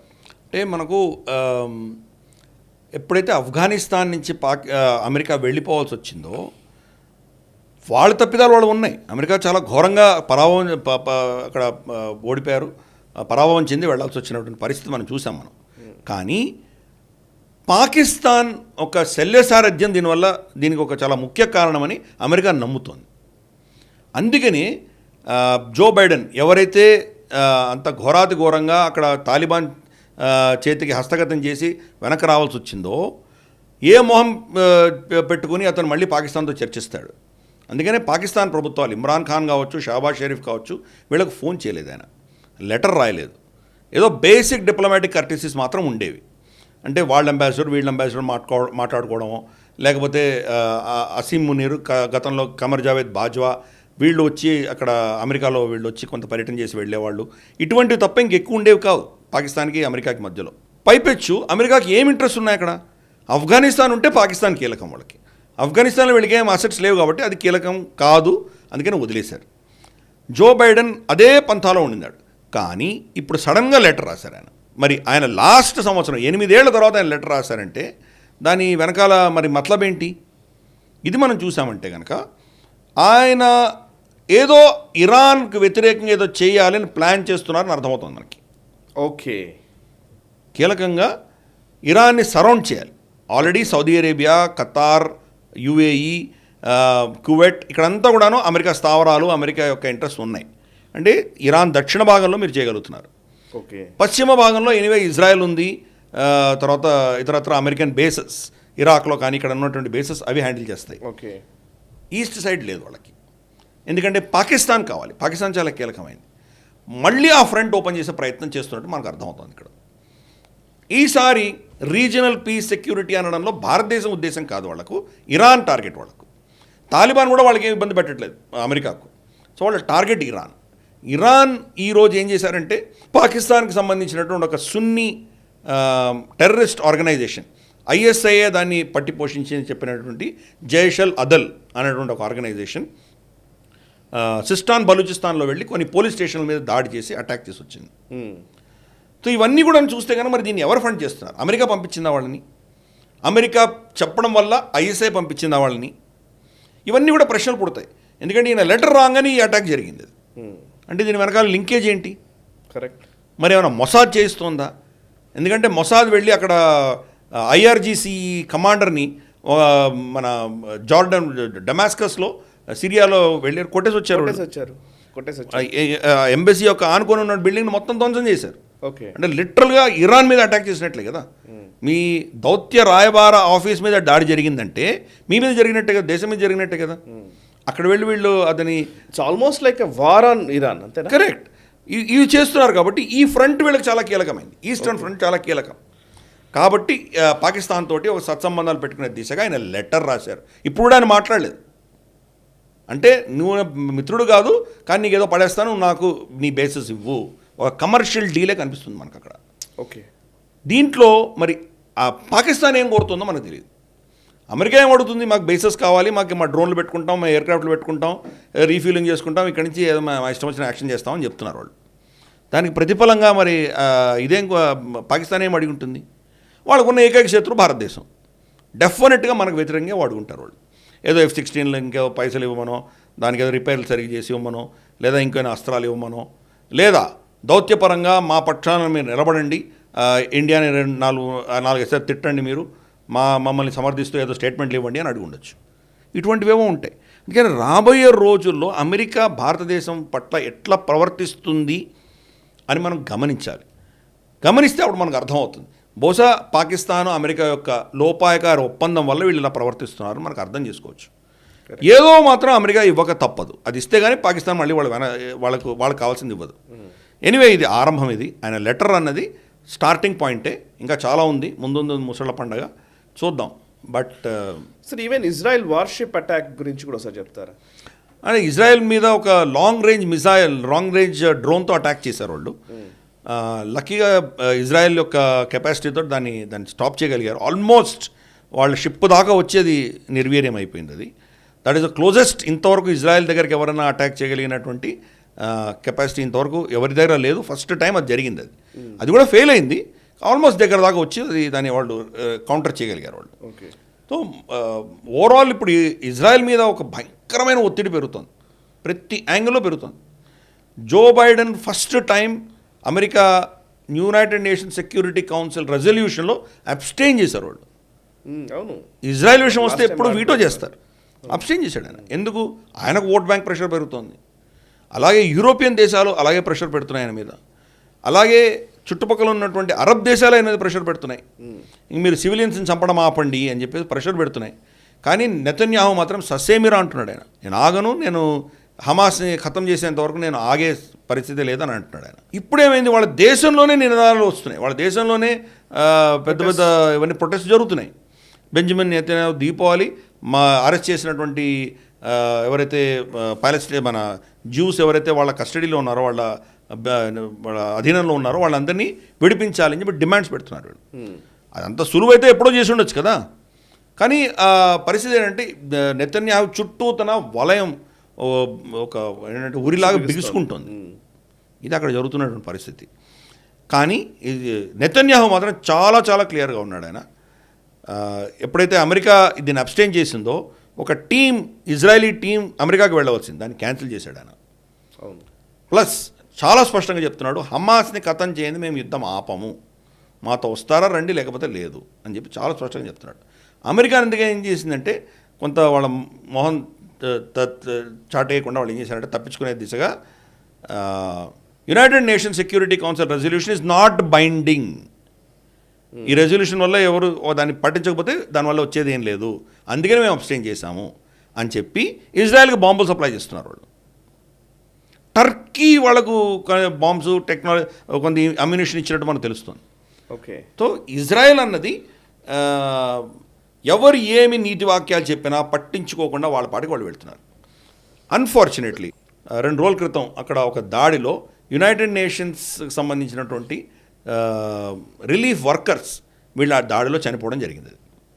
ఇజ్రాయెల్ ఏం చెప్పిందంటే మేము అదే పనిగా వాళ్ళని చంపలేదు, అక్కడ మాకు వచ్చిన ఇంటెలిజెన్స్ ప్రకారం ఒక టెర్రరిస్ట్ ఉండినారు, మేము ఫైర్ చేశారు, వాళ్ళు తప్పించుకున్నారు, వీళ్ళు పాపం దెబ్బలు తగ్గి వీళ్ళు చనిపోయారని చెప్పి చెప్పడం జరిగింది. అది జరుగుతుంది, యుద్ధంలో కొలెటరల్ డ్యామేజ్ జరిగి తీరుతుంది. కరెక్ట్. అక్కడ ఒక టెర్రరిస్ట్ ఉన్నాడు, వాడిని షూట్ చేసి వాడు పక్కన ఉన్నవాడు కూడా చేస్తాడు కదా. నేను ఎవడెళ్ళి వాడు పక్కన నిలబడమన్నాడు. నేను ఫస్ట్ వాడు టెర్రరిస్ట్ ఉన్న తర్వాత దూరంగా ఉండాలి నువ్వు. వాడిని ఆనుకొని రాసుకొని పూసుకొని వెళ్తే కనుక మరి మిసైల్ అటాక్ వచ్చే మనకి ప్రమాదం ఉంది కదా. అక్కడికి చాలా బిల్డింగ్స్ మీద దాడి చేసే ముందర లీఫ్లెట్స్ వేస్తుంది ఇజ్రాయెల్. అక్కడ ఉన్నటువంటి బిల్డింగ్లో ఉన్నట్టు అందరి సెల్ ఫోన్కి రింగ్ వస్తుంది, మేము ఈ బిల్డింగ్ని దాడి చేయబోతున్నాం, మీరు ఇక్కడి నుంచి వెళ్ళిపోండి అని వాళ్ళకి ఇన్స్ట్రక్షన్ వస్తుంది. తర్వాత అటాక్ చేస్తారు. ఎన్ని ప్రికాషన్స్ తీసుకున్నా కొన్ని చిన్న చిన్న తప్పిదాలను జరిగి తీరుతాయి. ఇజ్రాయెల్తో కూడా జరిగాయి. కానీ హమాస్ని కంప్లీట్గా సర్వనాశనం చేసేంత వరకు మేము యుద్ధం ఆపము అని బెంజమిన్ నెతన్యాహు నిర్ణయించడం జరిగింది. ఇది అక్కడ జరుగుతున్నటువంటి పరిస్థితి. Yes sir. ఇక నెక్స్ట్ అంశము పాకిస్తాన్కి వద్దాం. మళ్ళీ ఒకసారి మనం ఇరాన్ ఇష్యూ రావడం వల్ల మనం ఇజ్రాయెల్కి వెళ్ళాము. బట్ పాకిస్తాన్లో 2 కీలకమైన విషయాలు మనం గత వారం చర్చించినవి. జడ్జిలు సుప్రీంకోర్టుకి చెప్పిన సందర్భం, ఇస్లామాబాద్ హైకోర్టు జడ్జెస్కి ఐఎస్ఐ నుంచి బెదిరింపులు వస్తున్నాయన్న విషయం గురించి మనం గత వారం చర్చించాము. అది ఇంకొంచెం ముందుకు వెళితే ఇప్పుడు కొత్తగా వస్తుంది ఏంటంటే సస్పీషియస్ కెమికల్ పౌడర్తో కూడిన లెటర్స్ ఏవో వస్తున్నాయి, కవర్స్ వస్తున్నాయి వాళ్ళకి అనేది ఇంకోటి కీలకం ఈ వారంలో వచ్చినటువంటి లేటెస్ట్ డెవలప్మెంట్. అదొక అంశం ఉంది. ఇంకొక వైపు రెండింటి గురించి మీరు విశ్లేషించండి. రెండవది, సింధ్ రీజియన్లో ఒక హిందూ అమ్మాయిని ఎత్తుకుపోయిన సంఘటన. ఇది అక్కడ సర్వసాధారణంగా మనం అనేక సార్లు మాట్లాడుతాం. చాలా దారుణంగా హిందూ ఆడవాళ్ళని ఎత్తుకుపోయడము, వాళ్ళని రేపులు చేయడము, వాళ్ళని చాలా దారుణంగా హింసించడం, ఇవన్నీ జరుగుతూ ఉంటాయి కదా. బట్ సింధ్ రీజియన్లో మొట్టమొదటిసారి ఈ మధ్యకాలం మనం ఎప్పుడు వినలేదు ఇట్లాంటిది. ఈ హిందువులపై జరుగుతున్న అరాచకాలకు వ్యతిరేకంగా హిందూ సమాజం మేలుకున్నట్టుగా కనబడుతోంది. వాళ్ళు రోడ్ల మీదకి వచ్చి నిరసనలు తెలుపుతూ ఉన్నారు, which is a good sign. ఈ 2 అంశాల గురించి ఒకసారి చెప్తారా? సో ముందర మనం ఈ హిందూ అమ్మాయిల పట్ల జరుగుతున్న దాని గురించి చూసి మనం తర్వాత ఇంకో దానికి వెళ్దాం. మొట్టమొదటిది, మనకు హిందువులు చాలా భయంతో ప్రాణాలు అరచేత పట్టుకొని వాళ్ళు బతుకుతున్నటువంటి వాళ్ళ జీవితాలన్నీ వాళ్ళవి. ఎవరికి వ్యతిరేకంగా ఏం చేసినా కానీ వాళ్ళని చంపేస్తారు. కోర్టులు కానీ ప్రభుత్వం కానీ వాళ్ళ పక్షాన్ని నిలబడదు. ప్రతిరోజు ఒక హిందూ అమ్మాయిని ఎత్తుకుపోవడం, చిన్న అన్నం పుణ్యం తెలియని పిల్లల్ని ఎత్తుకుపోతారు. వాళ్ళు 13-14 ఏళ్ల పిల్లల్ని కన్వర్ట్ చేసేసి పెళ్ళిళ్ళు చేసేస్తారు. పెద్ద ముసలి వాళ్ళకి 3వ పెండ్లాంగానో 4వ పెండ్లాంగానో వెళ్ళిపోతుంటారు వీళ్ళు. ఒక నెల 2 నెలల్లో 6 నెలల్లో వాడి మోజు తీరిన తర్వాత దాన్ని వదిలేస్తాడు. అది అక్కడ అన్ఫార్చునేట్లీ వేశ్యాగృహాల్లో దొరుకుతారు వీళ్ళు అందరు పిల్లలు. మీ సమాజంలో స్త్రీలు లేకపోతే ఆ సమాజం ఎలా అభివృద్ధి చెందుతుంది? సో అందుకని హిందూ సమాజం క్షీణిస్తూ ఉంది. వాళ్ళు పాపం చాలా కఠినమైన పరిస్థితుల్లో, దుర్భరమైన పరిస్థితుల్లో భారతదేశానికి వస్తే వాళ్ళకు శరణి ఇవ్వడానికి సిఏఏ మనం పెట్టాము. దానివల్ల ఎంత రాద్ధాంతమైందో మనం చూసాం. మనం ఈ పరిస్థితులలో ఫస్ట్ టైం సింధు ప్రాంతంలో ఉన్నటువంటి హిందువులందరూ కూడాను ధర్నాలు చేసి, ఈ అమ్మాయి ఐ థింక్ జ్యోతి అనుకుంటాను, అమ్మాయి పేరు జ్యోతి కుమారి, ఆ అమ్మాయిని ఎత్తుకుపోయినటువంటి ఉదంతం జరిగిన తర్వాత వాళ్ళందరూ కూడా ఆ అమ్మాయిని విడుదల చేసి తీరాలి, ప్రభుత్వం ఆ అమ్మాయిని వెతికి మాకు మళ్ళీ అప్పచెప్పాలని వీళ్ళు ధర్నాలు చేస్తున్నారు, నినాదాలు చేస్తున్నారు. అందరూ హిందువులందరూ ఊకుమ్మడై బయటకు వచ్చి రోడ్ల మీద వాళ్ళ నిరసన ప్రదర్శిస్తున్నారు. వీళ్ళకి ఇంత ధైర్యం ఎక్కడి నుంచి వచ్చింది అని చూస్తే కనుక బలూచీల దగ్గర నుంచి వచ్చింది మనకు స్పష్టంగా అర్థమవుతుంది. బలూచిస్తాన్కి సంబంధించిన మిస్సింగ్ పర్సన్స్ అజిటేషన్, అక్కడ కూడా పాకిస్తాన్ ఆర్మీ వాళ్ళని ఎత్తుకుపోతుంది. ఏమవుతారో తెలియదు, నెలల తరబడి మాయమైపోతారు. కొంతమంది అయితే సంవత్సరాల తరబడి కనపడరు, వాళ్ళు ఏమయ్యారో కూడా తెలియదు, బతికారో చనిపోయారో కూడా తెలియదు మనకు. కొంతమంది అయితే కనుక బాగా చిత్రహింసలు పెట్టి ఎన్నో నెలల తర్వాత వాళ్ళని విడుదల చేసిన కొన్ని ఘటనలు కూడా ఉన్నాయి. ఇంకొంతమంది ఇప్పుడు కూడా జైళ్ళలో మగ్గుతున్నారు, కానీ వాళ్ళు ఎక్కడున్నారని, ఏ జైల్లో ఉన్నారని కూడా వాళ్ళ కుటుంబాలకు తెలియవు. సో ఈ విషయాల్లో ధర్నాలు చేయడానికి అని చెప్పేసి బలూచీ సమాజం ఇస్లామాబాద్కు వెళ్ళి వాళ్ళ ప్రభుత్వ అధికారుల ఎదురుగా, వాళ్ళ ఆఫీసుల ఎదురుగా ధర్నాలు చేశారు. దానికి నాయకత్వం వహించింది కరీమా బలూచ్. ఓకే, డాక్టర్ కరీమా బలూచ్ ఆవిడ నాయకత్వం వహించి ఆవిడ చేస్తే కనుక ఫైనల్గా అది ఎన్రోల్ చేసి, ఎందుకంటే వీళ్ళు కూడా వాళ్ళ జీవితాలు బతకాలి కదా, వాళ్ళు ఉద్యోగాలు చేసుకోవాలి కదా, ఇస్లామాబాద్ ఎన్రోల్ ఉంటారు వాళ్ళు. రిటర్న్ క్వెట్టాకి వెళ్తే కనుక ఆవిడకు ఒక మహారాణి వచ్చిన సత్కారం అక్కడ ఆవిడకి దక్కింది. కొన్ని వేల సంఖ్యలో వాళ్ళందరూ వచ్చి ఆవిడని చూసే ప్రయత్నం వాళ్ళు చేశారు. వాళ్ళు ఎప్పుడైతే కరీమా బలూచ్కి ఇంతటి ఒక విధమైన సమర్థన వచ్చి ఆవిడ చేసినటువంటి ధర్నాకి ఎంత పాపులారిటీ వచ్చిందని చూశారో, హిందువులలో కూడా ఒక విధమైన ధైర్యం పుట్టుకొచ్చింది. అంటే వాళ్ళు చేయగలిగింది మనం కూడా చేయొచ్చు, సంఘటితంగా ఉంటేనే మనం ఏదైనా కనీసం మిగిలిపోయినటువంటి కొద్ది మందిని మనం కాపాడుకోగలం అన్నటువంటి ధైర్యం వాళ్ళకి వచ్చింది. వాళ్ళు మొదలుపెట్టారు. అద్భుతమైన విషయం. గతంలో ఎప్పుడు అంటే ఎన్ని సంవత్సరాల క్రితమో వీళ్ళు చేశారు, కానీ ఇంత పెద్ద ఎత్తున ఫస్ట్ టైం చేస్తున్నారు ఈ రీసెంట్ పాస్ట్లో. కాబట్టి దాన్ని తప్పకుండా అభినందిద్దాం మనం. ప్లస్ వీళ్ళు బలూచీలతోటి కూడా ఒక విధమైనటువంటి ఒప్పందం చేసుకుని లోపల ఒక అండర్స్టాండింగ్ పెట్టుకుంటే కనుక, ఒక సైడు సింధీ హిందువులు, ఇంకో సైడు బలూచీలు, మూడో side TTP Tehrik-e Taliban Pakistan ప్రభుత్వానికి కంప్లీట్గా ఉచ్చు బిగిసి వాళ్ళకి అటు ఇటు కథలు లేకుండా, పంజాబ్ నుంచి బయటకు రాకుండా వీళ్ళని ఆపగలిగినటువంటి పరిస్థితులు తీసుకురావాలి వీళ్ళు. అప్పుడు కానీ బహుశా వీళ్ళకి ఏమైనా బుర్ర ఉంటుందో లేదో, వీళ్ళకి అప్పుడు బుద్ధి వస్తుందో లేదో నాకు తెలియదు. ఎనీవే, మన పిల్లలు ఎంత త్వరితగతిన భారతదేశానికి తీసుకొచ్చి వాళ్ళని కాపాడగలమో ఆ దిశగా మనం అందరూ కూడా ఆలోచన చేయాలి. దేరాయ దురుస్తాయ్, ఫైనల్గా హిందువులు మేల్కొన్నారు. వాళ్ళు ఉమ్మడిగా ఏదో కనీసం నిరసన ప్రకటించేటువంటి ప్రయత్నం చేశారు, అభినందిద్దాం. కరెక్ట్. నెక్స్ట్ జడ్జిల విషయం చెప్పండి సార్. గత గ్లోబల్ రౌండప్లో మనము 6 మంది జడ్జిలు, ఇస్లామాబాద్ హైకోర్టు జడ్జిలు లెటర్ రాసిన విషయం మనం డిస్కస్ చేసాం. కరెక్ట్. అది ఇమ్రాన్ ఖాన్ సమర్థన, ఇమ్రాన్ ఖాన్ కేసులన్నీ కూడా వాళ్ళు బెయిల్ ఇప్పించేయడం ఇటువంటి చేస్తుంటారు. వాళ్ళ మీద ఐఎస్ఐ ఒత్తిడి తీసుకొచ్చింది, మనం అర్థం చేసుకున్నాం. మనం ఆ ఘటన జరిగిన తర్వాత, అంటే వాళ్ళు సుప్రీంకోర్టుకి లెటర్ రాసిన తర్వాత చాలామంది జడ్జిలు, ఎస్పెషల్లీ ఇస్లామాబాద్ హైకోర్టు జడ్జిలకు అందరికీ కూడాను ప్యాకెట్లు రావడం మొదలెట్టాయి. ప్యాకెట్లు ఏదో తెలియనటువంటి పొడి దాంట్లో ఉన్నది. అలాగే మిగతా కూడాను మనకు లాహోర్ హైకోర్టులో కావచ్చు, లేకపోతే సుప్రీంకోర్టులో కొంతమంది కావచ్చు, మన ఖైబర్ పఖ్తూన్ఖ్వాలో కావచ్చు, ఇటువంటి ప్రాంతాలన్నింటిలో కూడా జడ్జెస్కి అనేది ఈ ప్యాకెట్లు రావడం మొదలుపెట్టాయి. దాన్ని ఇన్వెస్టిగేట్ చేయండి అని అంటున్నారు. సరే, ఇన్వెస్టిగేట్ చేస్తారు, ఎలాగో కనుక్కుంటారు. కానీ అంటే ఇదంతా కూడా ఏంటంటే మన జడ్జిలు, తర్వాత మనకు లాయర్లు, ఆ యొక్క న్యాయవాద వ్యవస్థలో మనకు ఎటువంటి చీలికలు వస్తున్నాయో చూస్తున్నాం మనం.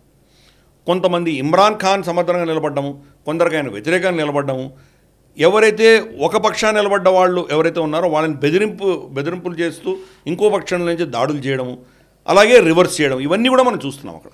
ఈ ప్యాకెట్లన్నీ ఏంటంటే బహుశా ఏమి ఉండకపోవచ్చు, అది మనకు తెలిసి ఫేస్ పౌడర్ అయి ఉండొచ్చు మనకు తెలిసి.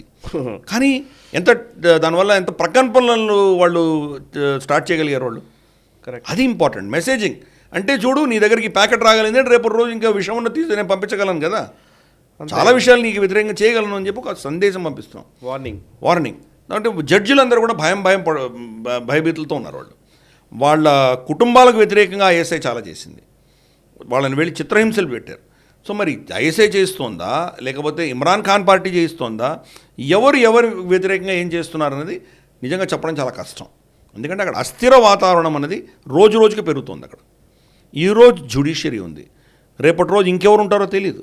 ఇంకా మిగిలిపోయిన లాస్ట్ ఇన్స్టిట్యూషన్ ఆర్మీ కూడా 2 భాగాలుగా చీలిపోయింది. అది కూడా ఎస్పెషలీ సైనికులు, తర్వాత ఆఫీసర్ల భార్యలందరూ ఇమ్రాన్ ఖాన్ సపోర్ట్ చేస్తున్నారు. ఈ ఇమ్రాన్ ఖాన్ వర్సెస్ యాంటీ ఇమ్రాన్ ఖాన్ గొడవల్లోనే జ్యుడిషియరీ కూడా మొత్తం కుప్పగూలుతుంది మన కళ్ళ ముందర కనిపిస్తుంది. Yes sir. నెక్స్ట్ అంశం యునైటెడ్ స్టేట్స్కి సంబంధించి మనం మాట్లాడదాం సార్. ఎరిక్ గార్సెట్టి వ్యాఖ్యలు, యుఎస్ అంబాసిడర్ భారత్లో ఉన్నటువంటి వ్యక్తి ఎరిక్ గార్సెట్టి ఇంటర్వ్యూ మొన్నే ఏఎన్ఐ పాడ్కాస్ట్లో వచ్చింది. స్మితా ప్రకాష్ ఇంటర్వ్యూ చేశారు. దాంట్లో ఎరిక్ గార్సెట్టి మాట్లాడుతూ రెడ్ లైన్ అంటూ వ్యాఖ్యానించారు. రెడ్ లైన్ క్రాస్ చేయడానికి వెళ్ళేదని గురుపట్వంత్ సింగ్ పన్ను విషయంలో ప్రస్తావించిన సందర్భంలో అఫ్కోర్స్ స్మితా ప్రకాష్ ఇంకొంచెం హార్డ్ క్వశ్చన్స్ అడిగితే బాగుండేదని నాకైతే అనిపించింది. సో బట్ ఆయన మాట్లాడిన విధానం అంతా కూడా, ఎరిక్ గార్సెట్టి చెప్పిందంతా కూడా మా దేశంలో మా పౌరులపైన ఎవరైనా సరే దాడి చేస్తే మేము సహించబోము, రెడ్ లైన్ క్రాస్ చేయొద్దు, ఇట్లా అని మాట్లాడారు.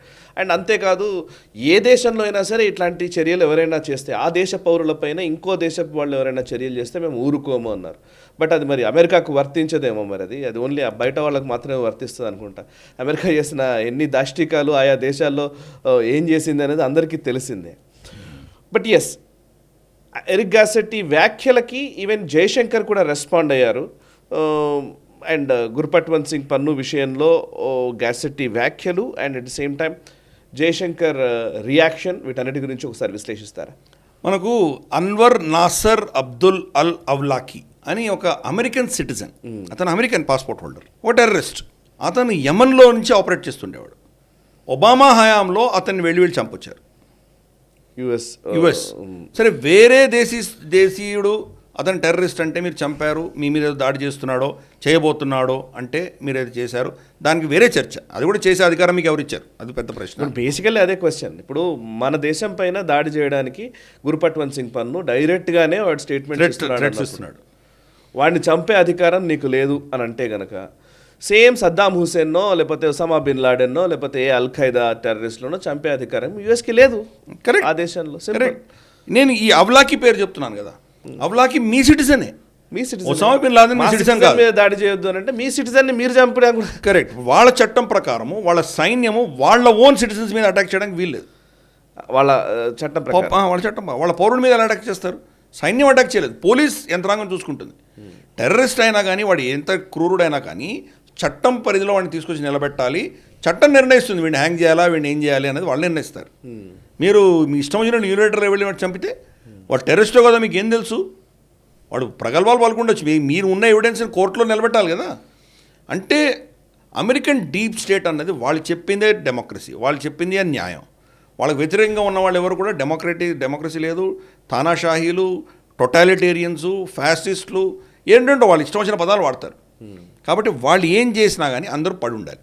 ఇన్ఫ్యాక్ట్ డొనాల్డ్ రామ్స్ఫెల్డ్ని అప్పుడు క్లింటన్ ప్రభుత్వం అప్పుడు వాళ్ళు ఒక టామాహాక్ మిసైల్ వాళ్ళు ఆఫ్ఘనిస్తాన్లో కొట్టారు. వాళ్ళు కొన్ని ఘటనలు అమెరికాలో జరిగితే వీళ్ళు రిటాలియేషన్గా కొట్టారు. తాలిబాన్ ప్రభుత్వం ఉంది అక్కడ. అప్పుడు వీళ్ళు కొడితే మన పాకిస్తాన్ ఎయిర్ స్పేస్ వాడుకుని వెళ్ళి కొట్టారు వాళ్ళు. అప్పుడు ఎవరో రిపోర్టర్ అడిగారు, భారతదేశంలో కూడా అప్పుడే టెర్రరిస్ట్ అటాక్ అయింది ఒకటి, మరి మీకు ఆ టెర్రరిస్ట్ అటాక్ అయిందని చెప్పి మీరు మరి దాడి చేయగలిగారు కదా, మరి భారతదేశం కూడా చేయొచ్చు కదా పాకిస్తాన్కి వ్యతిరేకంగా అని అడిగితే, మేము చేయొచ్చు, భారతదేశానికి చేయడానికి వీల్లేదని చెప్పాడు. ఓపెన్ హిపోక్రసీ వాళ్ళది. ఇదే ఈరోజు మనం చూస్తున్నాం. భారతదేశం చేయడానికి వీల్లేదు కానీ వాళ్ళు చేయొచ్చు. సో ఎరిక్ గార్సెట్టి యొక్క భావజాలం కూడా అదే. అంటే మేము పెద్ద దేశం, వీఆర్ సూపర్ పవర్, మేము ఎవడైనా కొడతాం. సద్దాం హుసేన్, తర్వాత మన ముమ్మర్ గదాఫీ, ఎవడైనా కొడతాం. బెదిరింపు ధోరణి మొదటి నుంచి ఉంది కదా సార్? మొదటి నుంచి ఉందండి. ఆ దేశమే కొన్ని కోట్స్ కానీ అవి కానీ చదువుతుంటే ఆర్టికల్స్ అప్పుడప్పుడు కొన్ని చాలా స్పష్టంగా ఉంటుంది, వీళ్ళందరూ చేసింది అదే పని. నిజానికి ప్రభుత్వం ప్రపంచాన్ని కంట్రోల్లో పెట్టుకోవాలి. వాళ్ళ దిశానిర్దేశం లేనిది ఎవరు ఏం చేయడానికి వీల్లేదు. చాలా క్లియర్. వాళ్ళు ఎవరు వీళ్ళు వ్యతిరేకంగా వెళ్తారో వాళ్ళని వీళ్ళు ఎలిమినేట్ కూడా చేస్తారు. వాళ్ళ డాలర్, వాళ్ళ ఎకానమీ సెంట్రిక్, వాళ్ళ ఇంట్రెస్ట్లకి వ్యతిరేకంగా పనిచేస్తున్నారు కాబట్టే సద్దాం హుసేన్ చంపేశారు. నిజానికి జస్ట్ ఊరికే అంటున్నాను, నిజానికి కమ్యూనిస్టులు ఇక్కడ మన దేశంలో ఉన్నట్టు కమ్యూనిస్టులు వీళ్ళకున్న కసిని, కోపాన్ని, అమెరికా పట్ల వ్యతిరేకత అన్నింటినీ జయశంకర్ తీరుస్తున్నారు. అట్లీస్ట్ నిజానికి వీళ్ళు థ్యాంక్ఫుల్గా ఉండాలి జయశంకర్ గారికి. సీరియస్లీ కదా సార్, 30 ఏళ్ళకెళ్ళి అమెరికా అంటేనే సామ్రాజ్యవాదం, అమెరికాను భూతము, దయ్యము, అసలు అమెరికా కబళిస్తుంది, ఇవన్నీ మాట్లాడింది కమ్యూనిస్టులు. వాళ్ళని ఎండగడుతున్నాడు. మొట్టమొదటి ఒక ప్రధానమంత్రి అయినా లేకపోతే మొట్టమొదటి ప్రభుత్వమైనా ఇదే. కరెక్ట్, అంతో ఎంతో కరెక్ట్. కానీ వాళ్ళ బాధ అంతా ఏంటంటే వాళ్ళకు వాళ్ళ బిగ్ బాస్ ఎవరైతే ఉన్నారో వాళ్ళని కూడా తిడుతున్నాడు ఆయన. అది ప్రాబ్లం. అది వాళ్ళకి ప్రాబ్లంగా ఉంది. ఎందుకంటే అక్కడ వర్షం వస్తే వీళ్ళు గొడుగు పట్టుకుంటారు కదా, అది వాళ్ళ ప్రాబ్లం అది. ఎనీవే, సో ఇక్కడ ఏమైందంటే ఈ ఇష్యూలో ఎరిక్ గార్సెట్ ఇచ్చిన స్టేట్మెంట్కి జయశంకర్ గారు స్పందిస్తూ ఏదో వాళ్ళు పంపించారు, దాన్ని ఏమో ఇన్వెస్టిగేట్ చేస్తామని కొట్టిపడేశారు ఆయన. దాన్ని డీప్గా వెళ్ళలేదు ఆయన. రెడ్ లైన్స్ నువ్వు పెట్టుకుంటే రెడ్ లైన్స్ మాకు కూడా ఉన్నాయి, మనం చేసేమని చెప్పాల్సిన అవసరం లేదు. అవును, ఎంతమంది అజ్ఞాత బందూకుదారులు ఇంతమంది చంపేశారు పాకిస్తాన్లో. అవును, మనకు నిజ్జర్ లాంటి వాళ్ళు కెనడాలో వెళ్ళిపోయారు. ఏదో అట్లా తెరిపించినట్టున్నారు మళ్ళీ అంతే. వాడు టెర్రరిస్ట్ అని స్పష్టంగా అర్థమవుతుంది, కానీ వాడు మా పౌరుడు అని చెప్పుకుంటున్నావు. నీ పౌరుడు అయితే నువ్వు ఏం చేసావండి? ఏం చేసావు? వాడు ఇష్టం వచ్చినట్టు భారతదేశం వ్యతిరేకంగా కూస్తుంటే నువ్వు నోరు కూర్చున్నావే. మేము మీకు డాసియర్స్ ఇచ్చామని అరెస్ట్ చేయమని, ఎందుకు చేయలేదు నువ్వు? కాబట్టి నీకు నేను గౌరవించాల్సిన అవసరమే ఉంది. సరే, పార్ట్నర్షిప్ ఉంది మన ఇద్దరి మధ్యలో, ట్రేడ్ ఉంది, చాలా స్ట్రాటజిక్ అంశాలు ఉన్నాయి. కాబట్టి నువ్వు మాట్లాడుతున్నట్టు పిచ్చి మాటలు నేను మాట్లాడను. నేను చేయాల్సిందంటే నేను చేస్తాను. నేను చెప్పాల్సిన అవసరం లేదు, చేసేది చేస్తాను. That is the kind of messaging మనం ఇచ్చాం. సరే, వాళ్ళు ఏదో ఇచ్చారు ఎవిడెన్స్, మేము ఇన్వెస్టిగేట్ చేస్తున్నామని కొట్టిపడేశారు జయశంకర్ గారు. సో డిప్లొమాటిక్గా మాత్రం జయశంకర్ గారు ఒక ఆణిముత్యం. నిజంగా అద్భుతంగా ఆయన ప్రవర్తించడం అనేది కొంతమంది శక్తులు ఏదైతే స్టేటస్ కో కావాలనుకుంటారో వాళ్ళని జీర్ణించుకోలేకున్నారు. Correct, right sir. ఇక నెక్స్ట్ అంశము, బైడెన్ అడ్మినిస్ట్రేషన్ ఇంకొక అంశాన్ని కూడా తీసుకొచ్చింది. అదంటే ఓకిజం ఏ స్థాయికి వెళ్ళిపోయిందో చూడడానికి ఇది ఒక సంఘటన. ఈస్టర్ సెలబ్రేషన్స్ నిజానికి చాలా పెద్ద ఎత్తున చేస్తారు క్రిస్టియన్ దేశాలు. కోర్స్ వైట్ హౌస్ కూడా చాలా బాగా దీన్ని సెలబ్రేట్ చేస్తారు. బట్ ఈసారి ఏమంటున్నారంటే విజిబిలిటీకి సంబంధించి ట్రాన్స్జెండర్ విజిబిలిటీ డే అన్నట్టుగా వీళ్ళు దాన్ని ఒక నామకరణం చేసి ట్రాన్స్జెండర్స్ కోసం వీళ్ళు దీన్ని సెలబ్రేట్ చేయడం జరిగింది. సరే, ఇదంతా చేశారు కదా అని అంటే బైడెన్ ఏమో నేనేం చేయలేదే అని చెప్పేసి మళ్ళీ మాట్లాడడం అది ఇంకా కొసమెరుపు. యాక్చువల్లీ నిజానికి అంత ఇది ఆయన చేశాడా, లేకపోతే ఆయన్ని ఎవరో ప్రొవోక్ చేసి ఆయన తెలియకుండానే ఆయనను ఈ సెలబ్రేషన్స్ చేయించారా, ఎవరు నిజానికి వైట్ హౌస్ను నడుపుతున్నారు లేదా అమెరికాను నడుపుతున్నారు అనేది ఇప్పుడు ఇంకో కొత్త క్వశ్చన్ వచ్చింది. ఫాక్స్ న్యూస్లోనే 2 న్యూస్లు వచ్చినాయి. ఒకటేమో ట్రాన్స్జెండర్ విజిబిలిటీ డే చేయడం అనేది ఒకటి, రెండోది నేను అది చేయలేదే అని బైడెన్ ఇచ్చిన స్టేట్మెంట్. ఎలా అర్థం చేసుకోవాలి దీన్ని అసలు? నిజంగా చాలా భయంకరమైన సిచ్యుయేషన్ అమెరికాలో. న్యూక్లియర్ బటన్ ఉన్నటువంటి అసలు ఈ డే ప్రత్యేకత ఏంటి అసలు ట్రాన్స్జెండర్ది? తప్పకుండా వస్తాను అక్కడికి. ప్లీజ్. న్యూక్లియర్ బటన్ ఎవరి దగ్గర ఉందో అతను నేను చేయలేదు అన్నాడంటే పరిస్థితి ఏంటి? నేను బటన్ నొక్కేశాను, ఎక్కడో న్యూక్లియర్ బాంబ్ పేలిపోయింది, నువ్వు ఎందుకు బటన్ నొక్కావంటే నేను నొక్కలేదే అన్నాడంటే పరిస్థితి ఏంటి మనకి? అంటే is not in charge of that country. ఆ దేశంలో నిర్ణయాలు ఎవరు తీసుకుంటున్నారు? ఈస్టర్ అనేది క్రిస్టియన్స్కి చాలా కీలకమైన రోజు. ఇది ఈస్టర్ రోజు యేసు ప్రభు జీసస్ క్రైస్ట్ మళ్ళీ పునర్జీవితుడు అయ్యాడు అని వాళ్ళు నమ్ముతారు, క్రిస్టియానిటీని నమ్మేవాళ్ళు. మనకు గుడ్ ఫ్రైడే రోజు ఆయన సిలువ వేయబడ్డాడు, 3 రోజుల తర్వాత ఈస్టర్ సండే రోజు ఆయన జీవించి మళ్ళీ పైకి వచ్చారని నమ్ముతారు క్రిస్టియన్స్. ఆ నమ్మకం ఉన్నటువంటి క్రిస్టియన్స్ ఏం చేస్తారంటే కోడిగుడ్డు రూపేణ చాలా చాక్లెట్స్, స్వీట్స్ ఇవన్నీ తయారు చేసుకొని వాళ్ళు ఒకరినొకరు పంచుకోవడము, క్రిస్టియన్ మాస్ చేయడం, దానికి సంబంధించిన పనులన్నీ వాళ్ళు చేసుకుంటారు, సెలబ్రేట్ చేస్తారు. వాళ్ళు మళ్ళీ తిరిగి వచ్చారు ఆయన అన్నట్టు.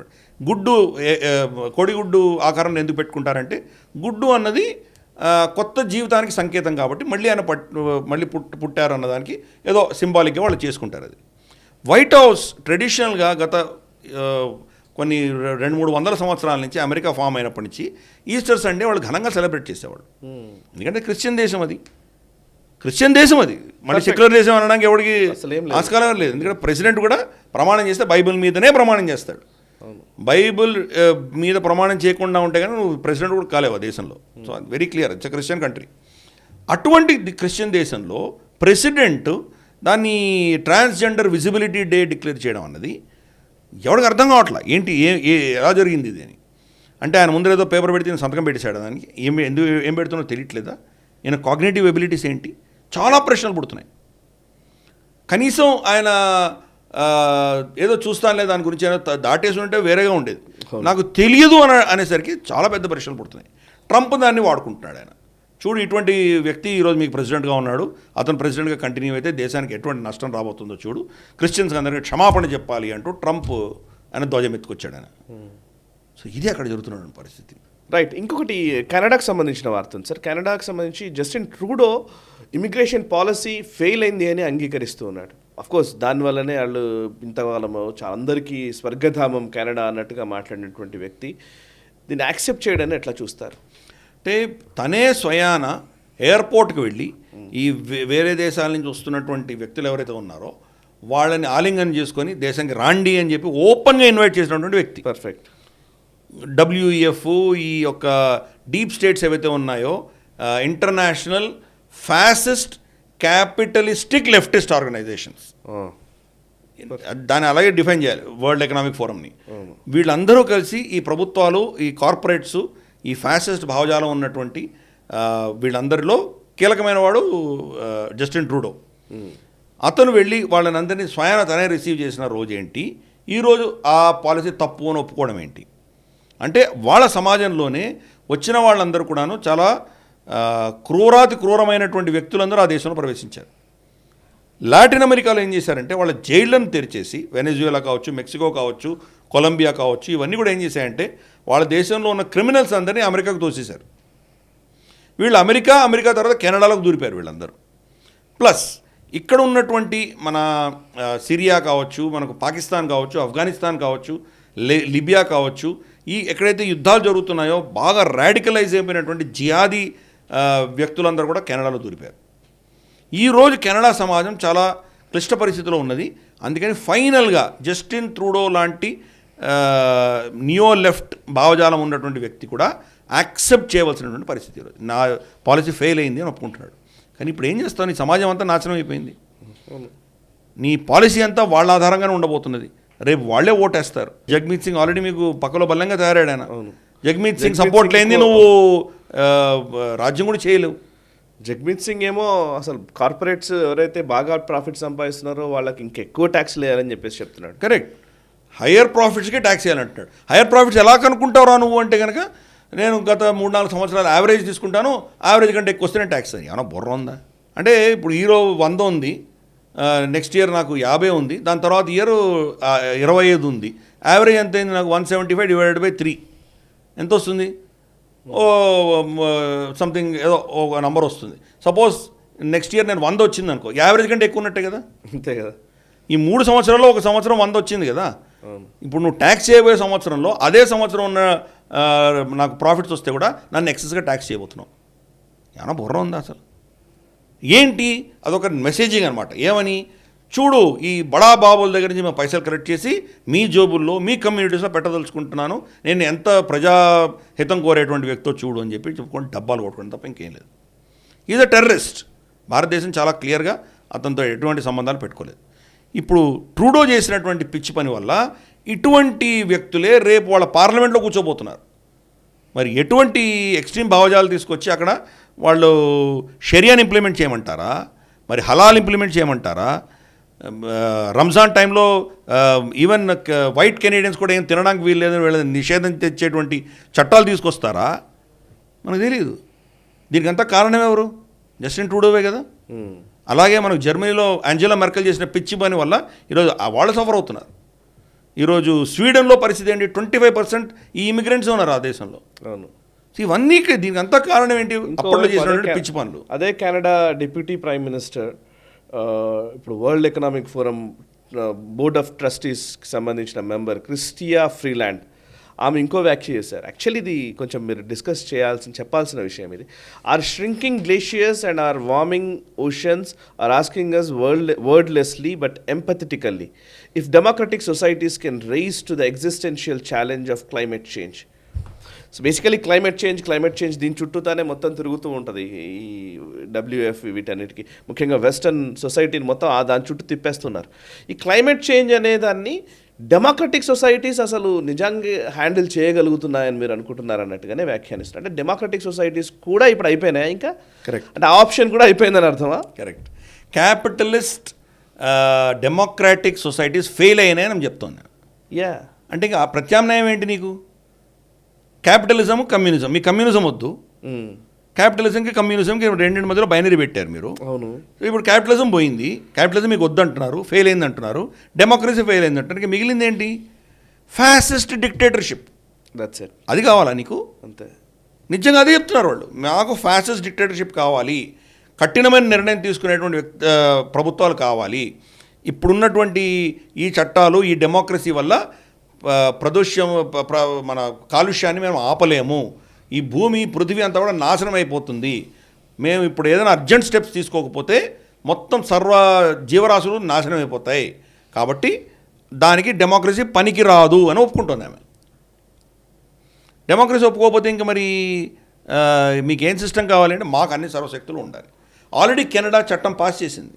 ఓకే, మీరు కనుక స్పీచ్ ఆఫ్ క్రైమ్, ఒక విధమైన మీరు స్పీచ్లన్నీ కూడా ఒక ఒక సమాజంలో ఒక విధమైనటువంటి విద్వేషాలు సృష్టించే దిశగా మీరు ఏమైనా మాట్లాడితే మిమ్మల్ని అరెస్ట్ చేసి 6-7 ఏళ్ళు జైల్లో పెట్టేటువంటి చట్టం తీసుకొచ్చారు వాళ్ళు కెనడా. అంటే ఆల్రెడీ ఫ్యాసిస్ట్ భావజాలాలు కనిపిస్తున్నాయి మనకి. ఆపోజిషన్ పార్టీలకు వ్యతిరేకంగా వాళ్ళు చేసినటువంటి ఇష్యూస్ కావచ్చు, డెమోక్రటిక్గా ప్రొటెస్ట్ చేస్తున్నటువంటి వాళ్ళు ఫార్మర్స్ వ్యతిరేకంగా వీళ్ళ ప్రవర్తన కావచ్చు, అన్ని అంశాల్లో కూడా వీళ్ళు ఫ్యాసిస్ట్గానే బిహేవ్ చేస్తున్నారు జస్టిన్ ట్రూడో ప్రభుత్వం. వాళ్ళకి అదే కావాలి, గ్లోబల్ గవర్నమెంట్ కావాలి వాళ్ళకి. దాని వెనకాల ఎవరి శక్తులు ఉంటాయి? గ్లోబల్ మార్కెట్ ఫోర్సెస్ ఉంటాయి. దాని వెనకాల WEF నుంచి వచ్చినటువంటి ఇట్లాంటి లీడర్స్ ఎవరైతే ఉంటారో వాళ్ళ దేశాల్లో అందరూ స్ప్రెడ్ అయి ఉన్నారు.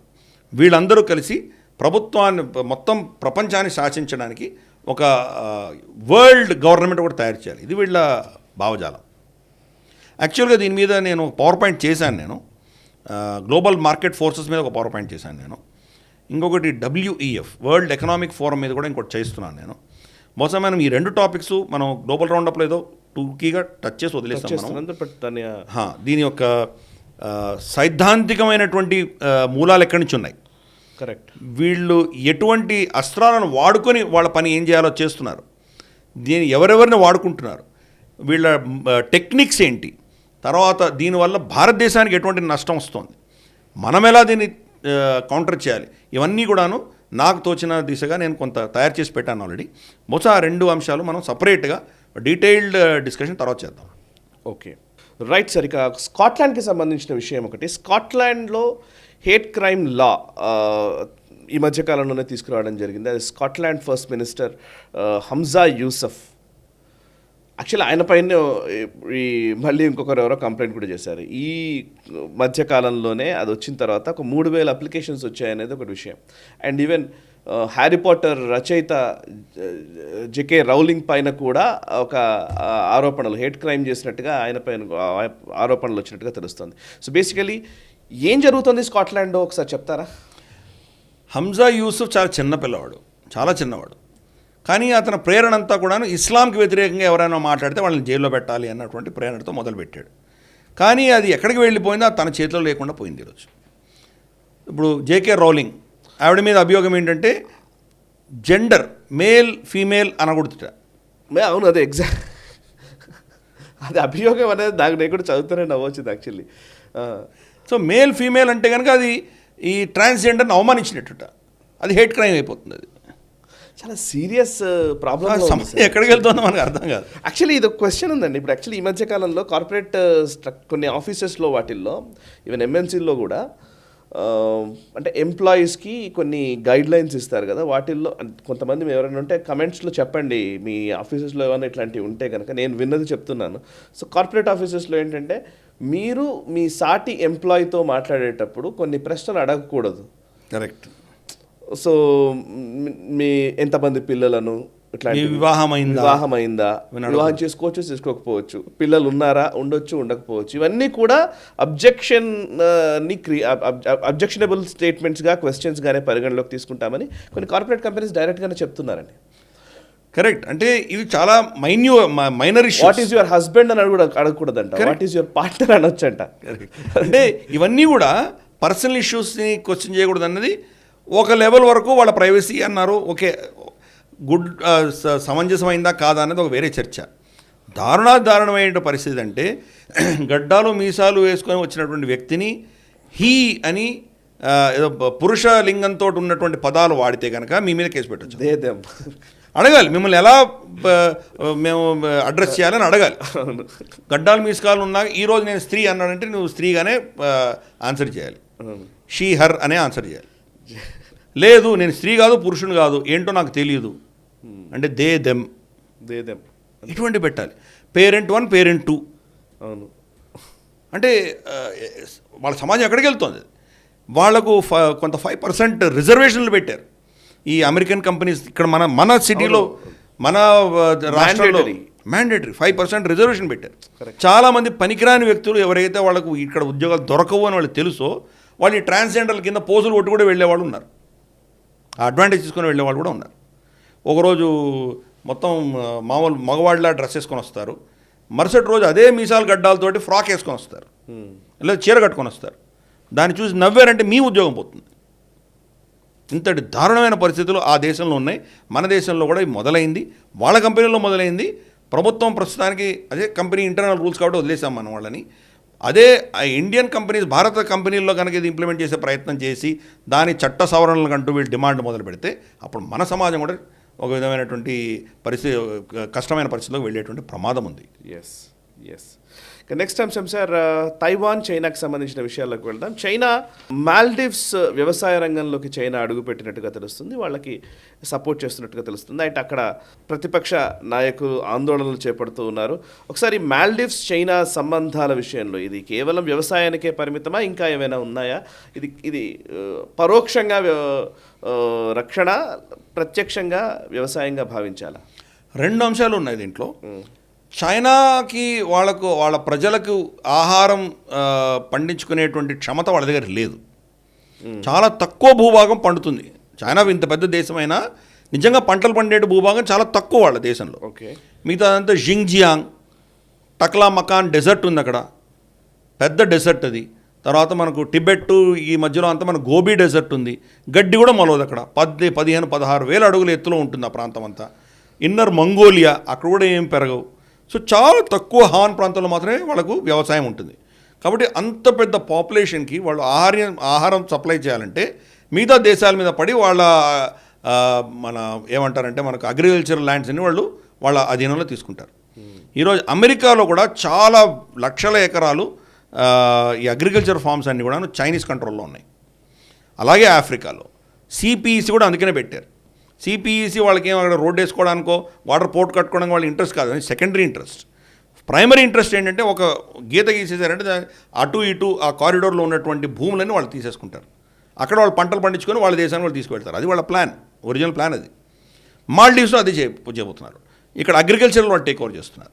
అంటే కొన్ని దీవులలో ఉన్నటువంటి వ్యవసాయం ఏదైతే ఉందో, కూరలు పండించవచ్చు, పండ్లు పండించవచ్చు, మనకు తెలియదు ఏం పండిస్తారు.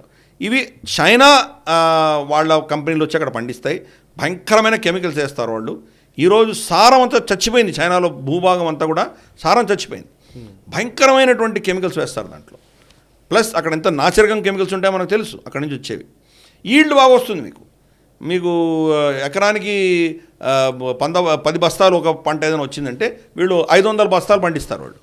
కానీ ఇన్ని రోజులు ఉంటుంది అది. సారం చచ్చిపోయిన తర్వాత మీరు ఏం చేస్తారు? ఇప్పుడు మాల్డీవ్స్తో కూడా అదే చేయబోతున్నారు వాళ్ళు. కాబట్టి ఒక క్యాన్సర్ లాగా ఆ దేశంలో రాబోతోంది చైనా. 2, ఒకసారి వాళ్ళ అధీనంలో ఇది ఉందంటే అక్కడ ఏమేమి ఎక్విప్మెంట్ పెడతారో ఎవరికి తెలియదు. కరెక్ట్. అక్కడ పెట్టి లిజనింగ్ పోస్టులు పెట్టి మనకు అక్కడ సదర్న్ కమాండ్లో వెళ్తున్నటువంటి యుద్ధ నౌకలు కావచ్చు, ఎయిర్క్రాఫ్ట్లు కావచ్చు, డ్రోన్స్ కావచ్చు, వీటిని పసిగట్టడం, అలాగే కమ్యూనికేషన్స్ వినడం, ఇవన్నీ ఏం చేస్తారో మనకు తెలియదు. ఇన్ఫ్యాక్ట్ మాల్డీవ్స్ అపోజిషనే ప్రశ్నిస్తున్నారు, బహుశా ఇది కనుక చేస్తే కనుక చాలా ఇబ్బంది వస్తుంది అని.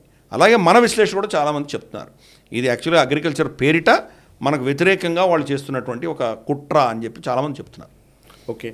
కోకో ఐలాండ్స్లో 2వ మిలిటరీ హంగర్ని చైనా స్థాపించుకోవడం జరిగింది. మిలిటరీ స్థావరం కోకో ఐలాండ్స్లో ఉండడం. అండమాన్ నికోబార్కి సుమారు 55 కిలోమీటర్ల దూరంలోనే కోకో ఐలాండ్స్లు ఉంటాయని చెప్తున్నారు, పైకి మన ఇటువైపు. సో ఇది చాలా పెద్ద ప్రమాదం ఇది ఒక రకంగా చెప్పాలంటే కదా. సో ఒకసారి దీని గురించి వివరిస్తారా? కరెక్ట్. మనకు విశాఖపట్నం ప్రాంతం చాలా సురక్షితమైన ప్రాంతం మనకి. కరెక్ట్. ఎందుకంటే కోల్కతా అయినా కనీసం బంగ్లాదేశ్ దగ్గర ఉంది, చైనాకి దగ్గరే కంపారిటివ్గా. విశాఖపట్నం కంపేర్ చేస్తే చైనా కూడా దగ్గరే. లేదా మియన్మార్ నుంచి వాళ్ళు కొట్టచ్చు, చాలా చేయొచ్చు వాళ్ళు. లేదా చెన్నై, అది శ్రీలంకకి దగ్గరగా ఉంది, హంబంతోట నుంచి వీళ్ళు ఏమైనా చేయొచ్చు. విశాఖపట్నం అన్నిటికంటే దూరంగా ఉంది. మనకు బాంబే కానీ, ముంబై కానీ, లేదా కాండ్లా పోర్ట్ కానీ, ఇవన్నీ కూడాను షిప్పింగ్ లేన్స్లో వస్తాయి. గల్ఫ్ నుంచి వస్తున్నవన్నీ కూడాను దాని ఇంచుమించు దాని దగ్గరగా వీళ్ళు వెళ్ళొచ్చు వీళ్ళు. కానీ విశాఖపట్నం వెళ్ళాలంటే దారే కాదు. వీళ్ళందరూ అక్కడి నుంచి వచ్చి మాల్డీవ్స్కి లక్షద్వీప్ మధ్యలో ఉన్నటువంటి ప్రాంతం గుండా వెళ్ళి శ్రీలంక హంబంతోట నుంచి వెళ్ళి తర్వాత మనకు అక్కడ నికోబార్ ఐలాండ్స్ కింద ఉన్నటువంటి ఇందిరా పాయింట్ అచ్చే ఈ రెండింటి మధ్యలోంచి వెళ్ళి మలక్కా స్టేట్కి వెళ్తారు వాళ్ళు. ఇది నార్మల్ రూట్ వాళ్ళది. విశాఖపట్నం ఎక్కడుంది? Complete out of the way. కాబట్టి ఏ షిప్ వచ్చినా పసిగట్టి మనం దాన్ని కంట్రోల్ చేయొచ్చు. వీళ్ళు తీసుకెళ్ళి కోకో ఐలాండ్లో పెట్టేసరికి విశాఖపట్నం థ్రెట్లో ఉంది. విశాఖపట్నం మనం నేవల్ అసెట్స్ చాలా పెట్టుకున్నాం, నేవల్ బ్యాటరీస్ ఉన్నాయి మనకి. ఎందుకంటే మనం సురక్షితంగా ఉంచి దాన్ని డీప్ పెనిట్రేటింగ్ ఎక్విప్మెంట్ వాడుకోవడానికి మనం అక్కడ క్షమత పెంచుకున్నాం. మనం ఈస్టర్న్ నేవల్ కమాండ్ అక్కడంతా చాలా పటిష్టంగా ఉన్నది. అది వాళ్ళ స్థావరాల్ని పసిగట్టి వాళ్ళ సీక్రెట్స్ అన్నీ వింటూ వాళ్ళ కమ్యూనికేషన్ వినడానికి కోకో ఐలాండ్లో వీళ్ళు ఉన్నటువంటి కమ్యూనికేషన్ ఎక్విప్మెంట్ పెట్టుకుంటున్నారు వీళ్ళు. చైనా ఎందుకు పెడుతోంది? అది ఆల్రెడీ వాళ్ళకు చైనా మియన్మార్ వాళ్ళకి లీజ్ ఇచ్చింది. చైనా యొక్క పైసలు వాళ్ళకి కావాలి కాబట్టి జుంటా ఈ ఐలాండ్ లీజ్కి ఇచ్చేశారు. అన్ఫార్చునేట్లీ ఈ కోకో ఐలాండ్ కూడా మనకు కచ్చతీవు లాగానే ఒక డిస్ప్యూట్ ఉండింది. అది మియన్మార్కి హస్తగతం చేశాం మనం. ఇది మాది అని పట్టుపట్టి మనం కనుక దాన్ని ఇవ్వకుండా ఉండింటే వేరేలా ఉండేది పరిస్థితి. అన్ఫార్చునేట్లీ వాళ్ళకి ఇవ్వడం జరిగింది. 55 కిలోమీటర్స్. దాంతో కోకో ఐలాండ్ దాటిందంటే మళ్ళీ మియన్మార్ చాలా దూరం ఉంది. ఓకే. కాబట్టి ఇది మన అధీనంలో ఉంచుకోవాల్సినటువంటి పరిస్థితి తీసుకోలేదు అప్పటి ప్రభుత్వాలు. ఎన్నో తప్పిదాలు చేశారు, దీంట్లో ఒక పెద్ద తప్పిదం ఇది. ఇప్పుడు చూస్తున్నాం చైనా అక్కడ పెద్ద పెద్ద రన్వేస్ కట్టింది, అక్కడ బంకర్స్ పెట్టింది, అక్కడంతా కమ్యూనికేషన్ ఎక్విప్మెంట్ పెట్టేసింది. సో మన చుట్టూతున వలయం పన్నే దిశగా వాళ్ళు ప్రయత్నం చేస్తున్నారు. మోదీ గారు పాపం ఆయనకు ఉన్నటువంటి ఆలోచన దృక్పథంతో ఆయన కౌంటర్ చేసే ప్రయత్నం చేస్తున్నారు. కొంతవరకు చేశారు. కానీ చైనాని ఎదుర్కోవాలంటే కనుక it's an all out programmes ఉండాలి మనకి. ఆల్ ఆఫ్ గవర్నమెంట్ అప్రోచ్ ఉండాలి. అది బహుశా మనం దాన్ని డీటెయిల్గా తర్వాత ఎప్పుడైనా చర్చించుకోవచ్చు. కరెక్ట్. ఇంకొక వైపు సార్, తైవాన్కి సంబంధించిన విషయం ఒకటి ఉంది. తైవాన్లో భూకంపం వచ్చింది. ఆ భూకంపం నిజంగా చాలా దారుణంగా ఉంది. తైవాన్ భూకంపానికి చైనా కాన్స్పిరసీ కారణం అనే ఒక వీడియో ఇప్పుడు వైరల్ అవుతోంది. ఒక అతను చెప్పినటువంటి వీడియో అప్పట్లో 2007లో చెప్పారు అని చెప్తున్నారు ఆ వీడియో. భూకంపాలు సృష్టించగలిగే సామర్థ్యం కూడా చైనాకు ఉంది అని. తైవాన్లో భూకంపాలు సరిగ్గా రిక్టర్ స్కేల్ పైన 7.8 వచ్చేట్లాగా అంతవరకు మనం చేయగలుగుతాము అనేది ఆయన చెప్తున్నమాట. ఇది షీ జిన్పింగ్ అప్పటికి ఇంకా అసలు చైనా అధినేత కాకముందు ఆయన చెప్పారు అని ఆయన వీడియోలో చెప్తున్నారు. ఒకసారి ఆ వివరాలు తెలియజేస్తారా? దీన్ని అసలు ఎంతవరకు నమ్మశక్యం ఇది అనేది కూడా క్వశ్చన్ ఉంది. అంటే 2007లో చైనా రక్షణ మంత్రిగా ఉన్నటువంటి వ్యక్తి చావ్ గాంగ్చువాన్ అన్నటువంటి వ్యక్తి, ఆయన అప్పట్లో చేసినటువంటి ఒక స్టేట్మెంట్ ఈరోజు వైరల్ అవుతుంది. చైనా దగ్గర మాకు ఈ క్షమత ఉన్నది, తైవాన్ మీద మేము భూకంపం సృష్టించగలము, 7.8 రిక్టర్ స్కేల్లో వచ్చేంత భూకంపాన్ని మేము సృష్టించగలము అంటున్నారు. 5.5 దాటిందంటే కనుక చాలా విధ్వంసం సృష్టించగలిగిన కెపాసిటీ పట్టుకుంటుంది. అది 7.8 అంటే అది చాలా చాలా పెద్ద తీవ్ర స్థాయిలో ప్రకంపనలు తెప్పించగలిగినటువంటి శక్తి మా దగ్గర ఉంది అని చెప్పారు వాళ్ళు. చైనా ఎప్పుడు కూడాను ఇటువంటి డిస్రప్టివ్ ఆలోచనలు వాళ్ళకు ఉంటాయి. ఆయన డిఫెన్స్ మినిస్టరే చెప్పాడంటే మనం యాక్సెప్ట్ చేయాలి, వాళ్ళ దగ్గర కెపాసిటీ ఉంది అని యాక్సెప్ట్ చేయాలి ఫస్ట్ మనం. కాబట్టి ఇప్పుడు వచ్చినటువంటి ఈ భూకంపం ఏదైతే తైవాన్లో ఉన్నదో 25 సంవత్సరాల తర్వాత వచ్చింది. ప్రశ్నలు పుడుతున్నాయి. బహుశా అది న్యాచురల్గానే వచ్చి ఉండొచ్చు. కానీ ఎప్పుడైతే ఈయన ఇచ్చిన స్టేట్మెంట్ని ఈ రెండింటిని మనం జోడించి చూసామో బహుశా చైనా ఏమైనా చేసిందా అని ప్రశ్నలు పుట్టడంలో ఆశ్చర్యం లేదు. చైనా అటువంటి పని చేసినా చేయవచ్చు. ఎందుకంటే ఈ భూకంపం వచ్చిన సమయానికి మొత్తం తైవాన్ చుట్టూతున చైనీస్ షిప్లన్నీ కూడాను పహరా కాసి ఉన్నాయి. తైవాన్ దీవిని మొత్తం కంప్లీట్గా సరౌండ్ చేసి ఉన్నాయి. అవన్నీ ఎందుకు చేయాల్సి వచ్చింది వాళ్ళకు అంటే ఇటువంటిది పెద్ద మేజర్ ఇన్సిడెంట్స్ తీసి వాళ్ళ ప్రభుత్వము, వాళ్ళ సైన్యము, వాళ్ళ నావికాదళము, ఎయిర్ ఫోర్సు వాళ్ళు బిజీగా ఉన్నప్పుడు వీళ్ళు దాడి చేసి ఆ ఐలాండ్ని టేక్ ఓవర్ చేద్దామని ప్లాన్ చేస్తున్నారా? ఇవన్నీ ప్రశ్నలు. ఇప్పుడు బహుశా దానికి రిహార్సల్ చేస్తూ ఉండొచ్చు. కాబట్టి ఇవన్నీ కూడాను తైవాన్కి శుభసూచకాలు కావు. పెద్దగా జన నష్టం జరగలేదు అక్కడ, చాలా తక్కువ మంది చనిపోయారు. కాకపోతే కొంత విధ్వంసం జరిగింది. కానీ వాళ్ళు అంత టెక్నాలజీ వాడి అర్త్క్వేక్ రెసిస్టెంట్ పెట్టడం వల్ల చాలా వేల సంఖ్యలో వాళ్ళు ప్రాణాలను కాపాడుకోగలిగారు. 7.8 ఆన్ రిక్టర్ స్కేల్ అంటే చిన్న విషయం కాదు అది. కానీ చైనా దీని వెనక హస్తం ఉంది అనడంలో చాలా అవకాశాలు ఉన్నాయి. అది కనుక ఇన్వెస్టిగేషన్లో తేలిందంటే మరి వెస్ట్రన్ దేశాలు ఎలా దాన్ని ప్రవర్తిస్తాయో చాలా వ్యతిరేకంగా మనం వేచి చూడాలి. Right sir, thank you very much మామిడి కృతిరి గారు. చాలా విషయాలు మనం డిస్కస్ చేశాము ఈ వారం. వచ్చే వారం మళ్ళీ మనం కలుద్దాము. యాక్చువల్లీ ప్రతి వారం కూడా ఏదో కొత్త విషయాలు తెలుసుకోవడానికి ఈ గంటన్నర సమయం చాలా అద్భుతంగా వినియోగించబడుతోంది.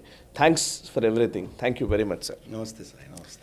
సో చూశారు కదా, ఇది ఈ వారం గ్లోబల్ రౌండప్. వచ్చే వారం గ్లోబల్ రౌండప్లో మళ్ళీ కలుద్దాము. అంతర్జాతీయ వార్తాంశాల్ని భారతీయ దృక్కోణంలో విశ్లేషించే చర్చా కార్యక్రమం గ్లోబల్ రౌండప్ మీకు నచ్చినట్లయితే వెంటనే లైక్ చేయండి, 10 మందికి షేర్ చేయండి. మీ కమెంట్స్ ద్వారా మీ అభిప్రాయాలు మాతో పంచుకోండి. మనసా వాచా కర్మణ దేశహితం కోసం పరితపించే నేషనలిస్ట్ గ్రూప్ ఆఫ్ ఛానల్స్ని సబ్స్క్రైబ్ చేసుకొని జాతీయవాద జర్నలిజాన్ని ప్రోత్సహించండి. Thank you very much. ఈ వీడియో మీకు నచ్చినట్టయితే లైక్ చేయండి, 10 మందికి షేర్ చేయండి. అలాగే కామెంట్ల రూపంలో మీ అభిప్రాయాలను మాతో పంచుకోండి. Nationalist hub group of channels ను సబ్స్క్రైబ్ చేసుకుని తెలుగునాట జాతీయవాద జర్నలిజాన్ని ప్రోత్సహించండి. ఈ వీడియో కింద ఉన్న బెల్ ఐకాన్ పై క్లిక్ చేయడం మర్చిపోవద్దు.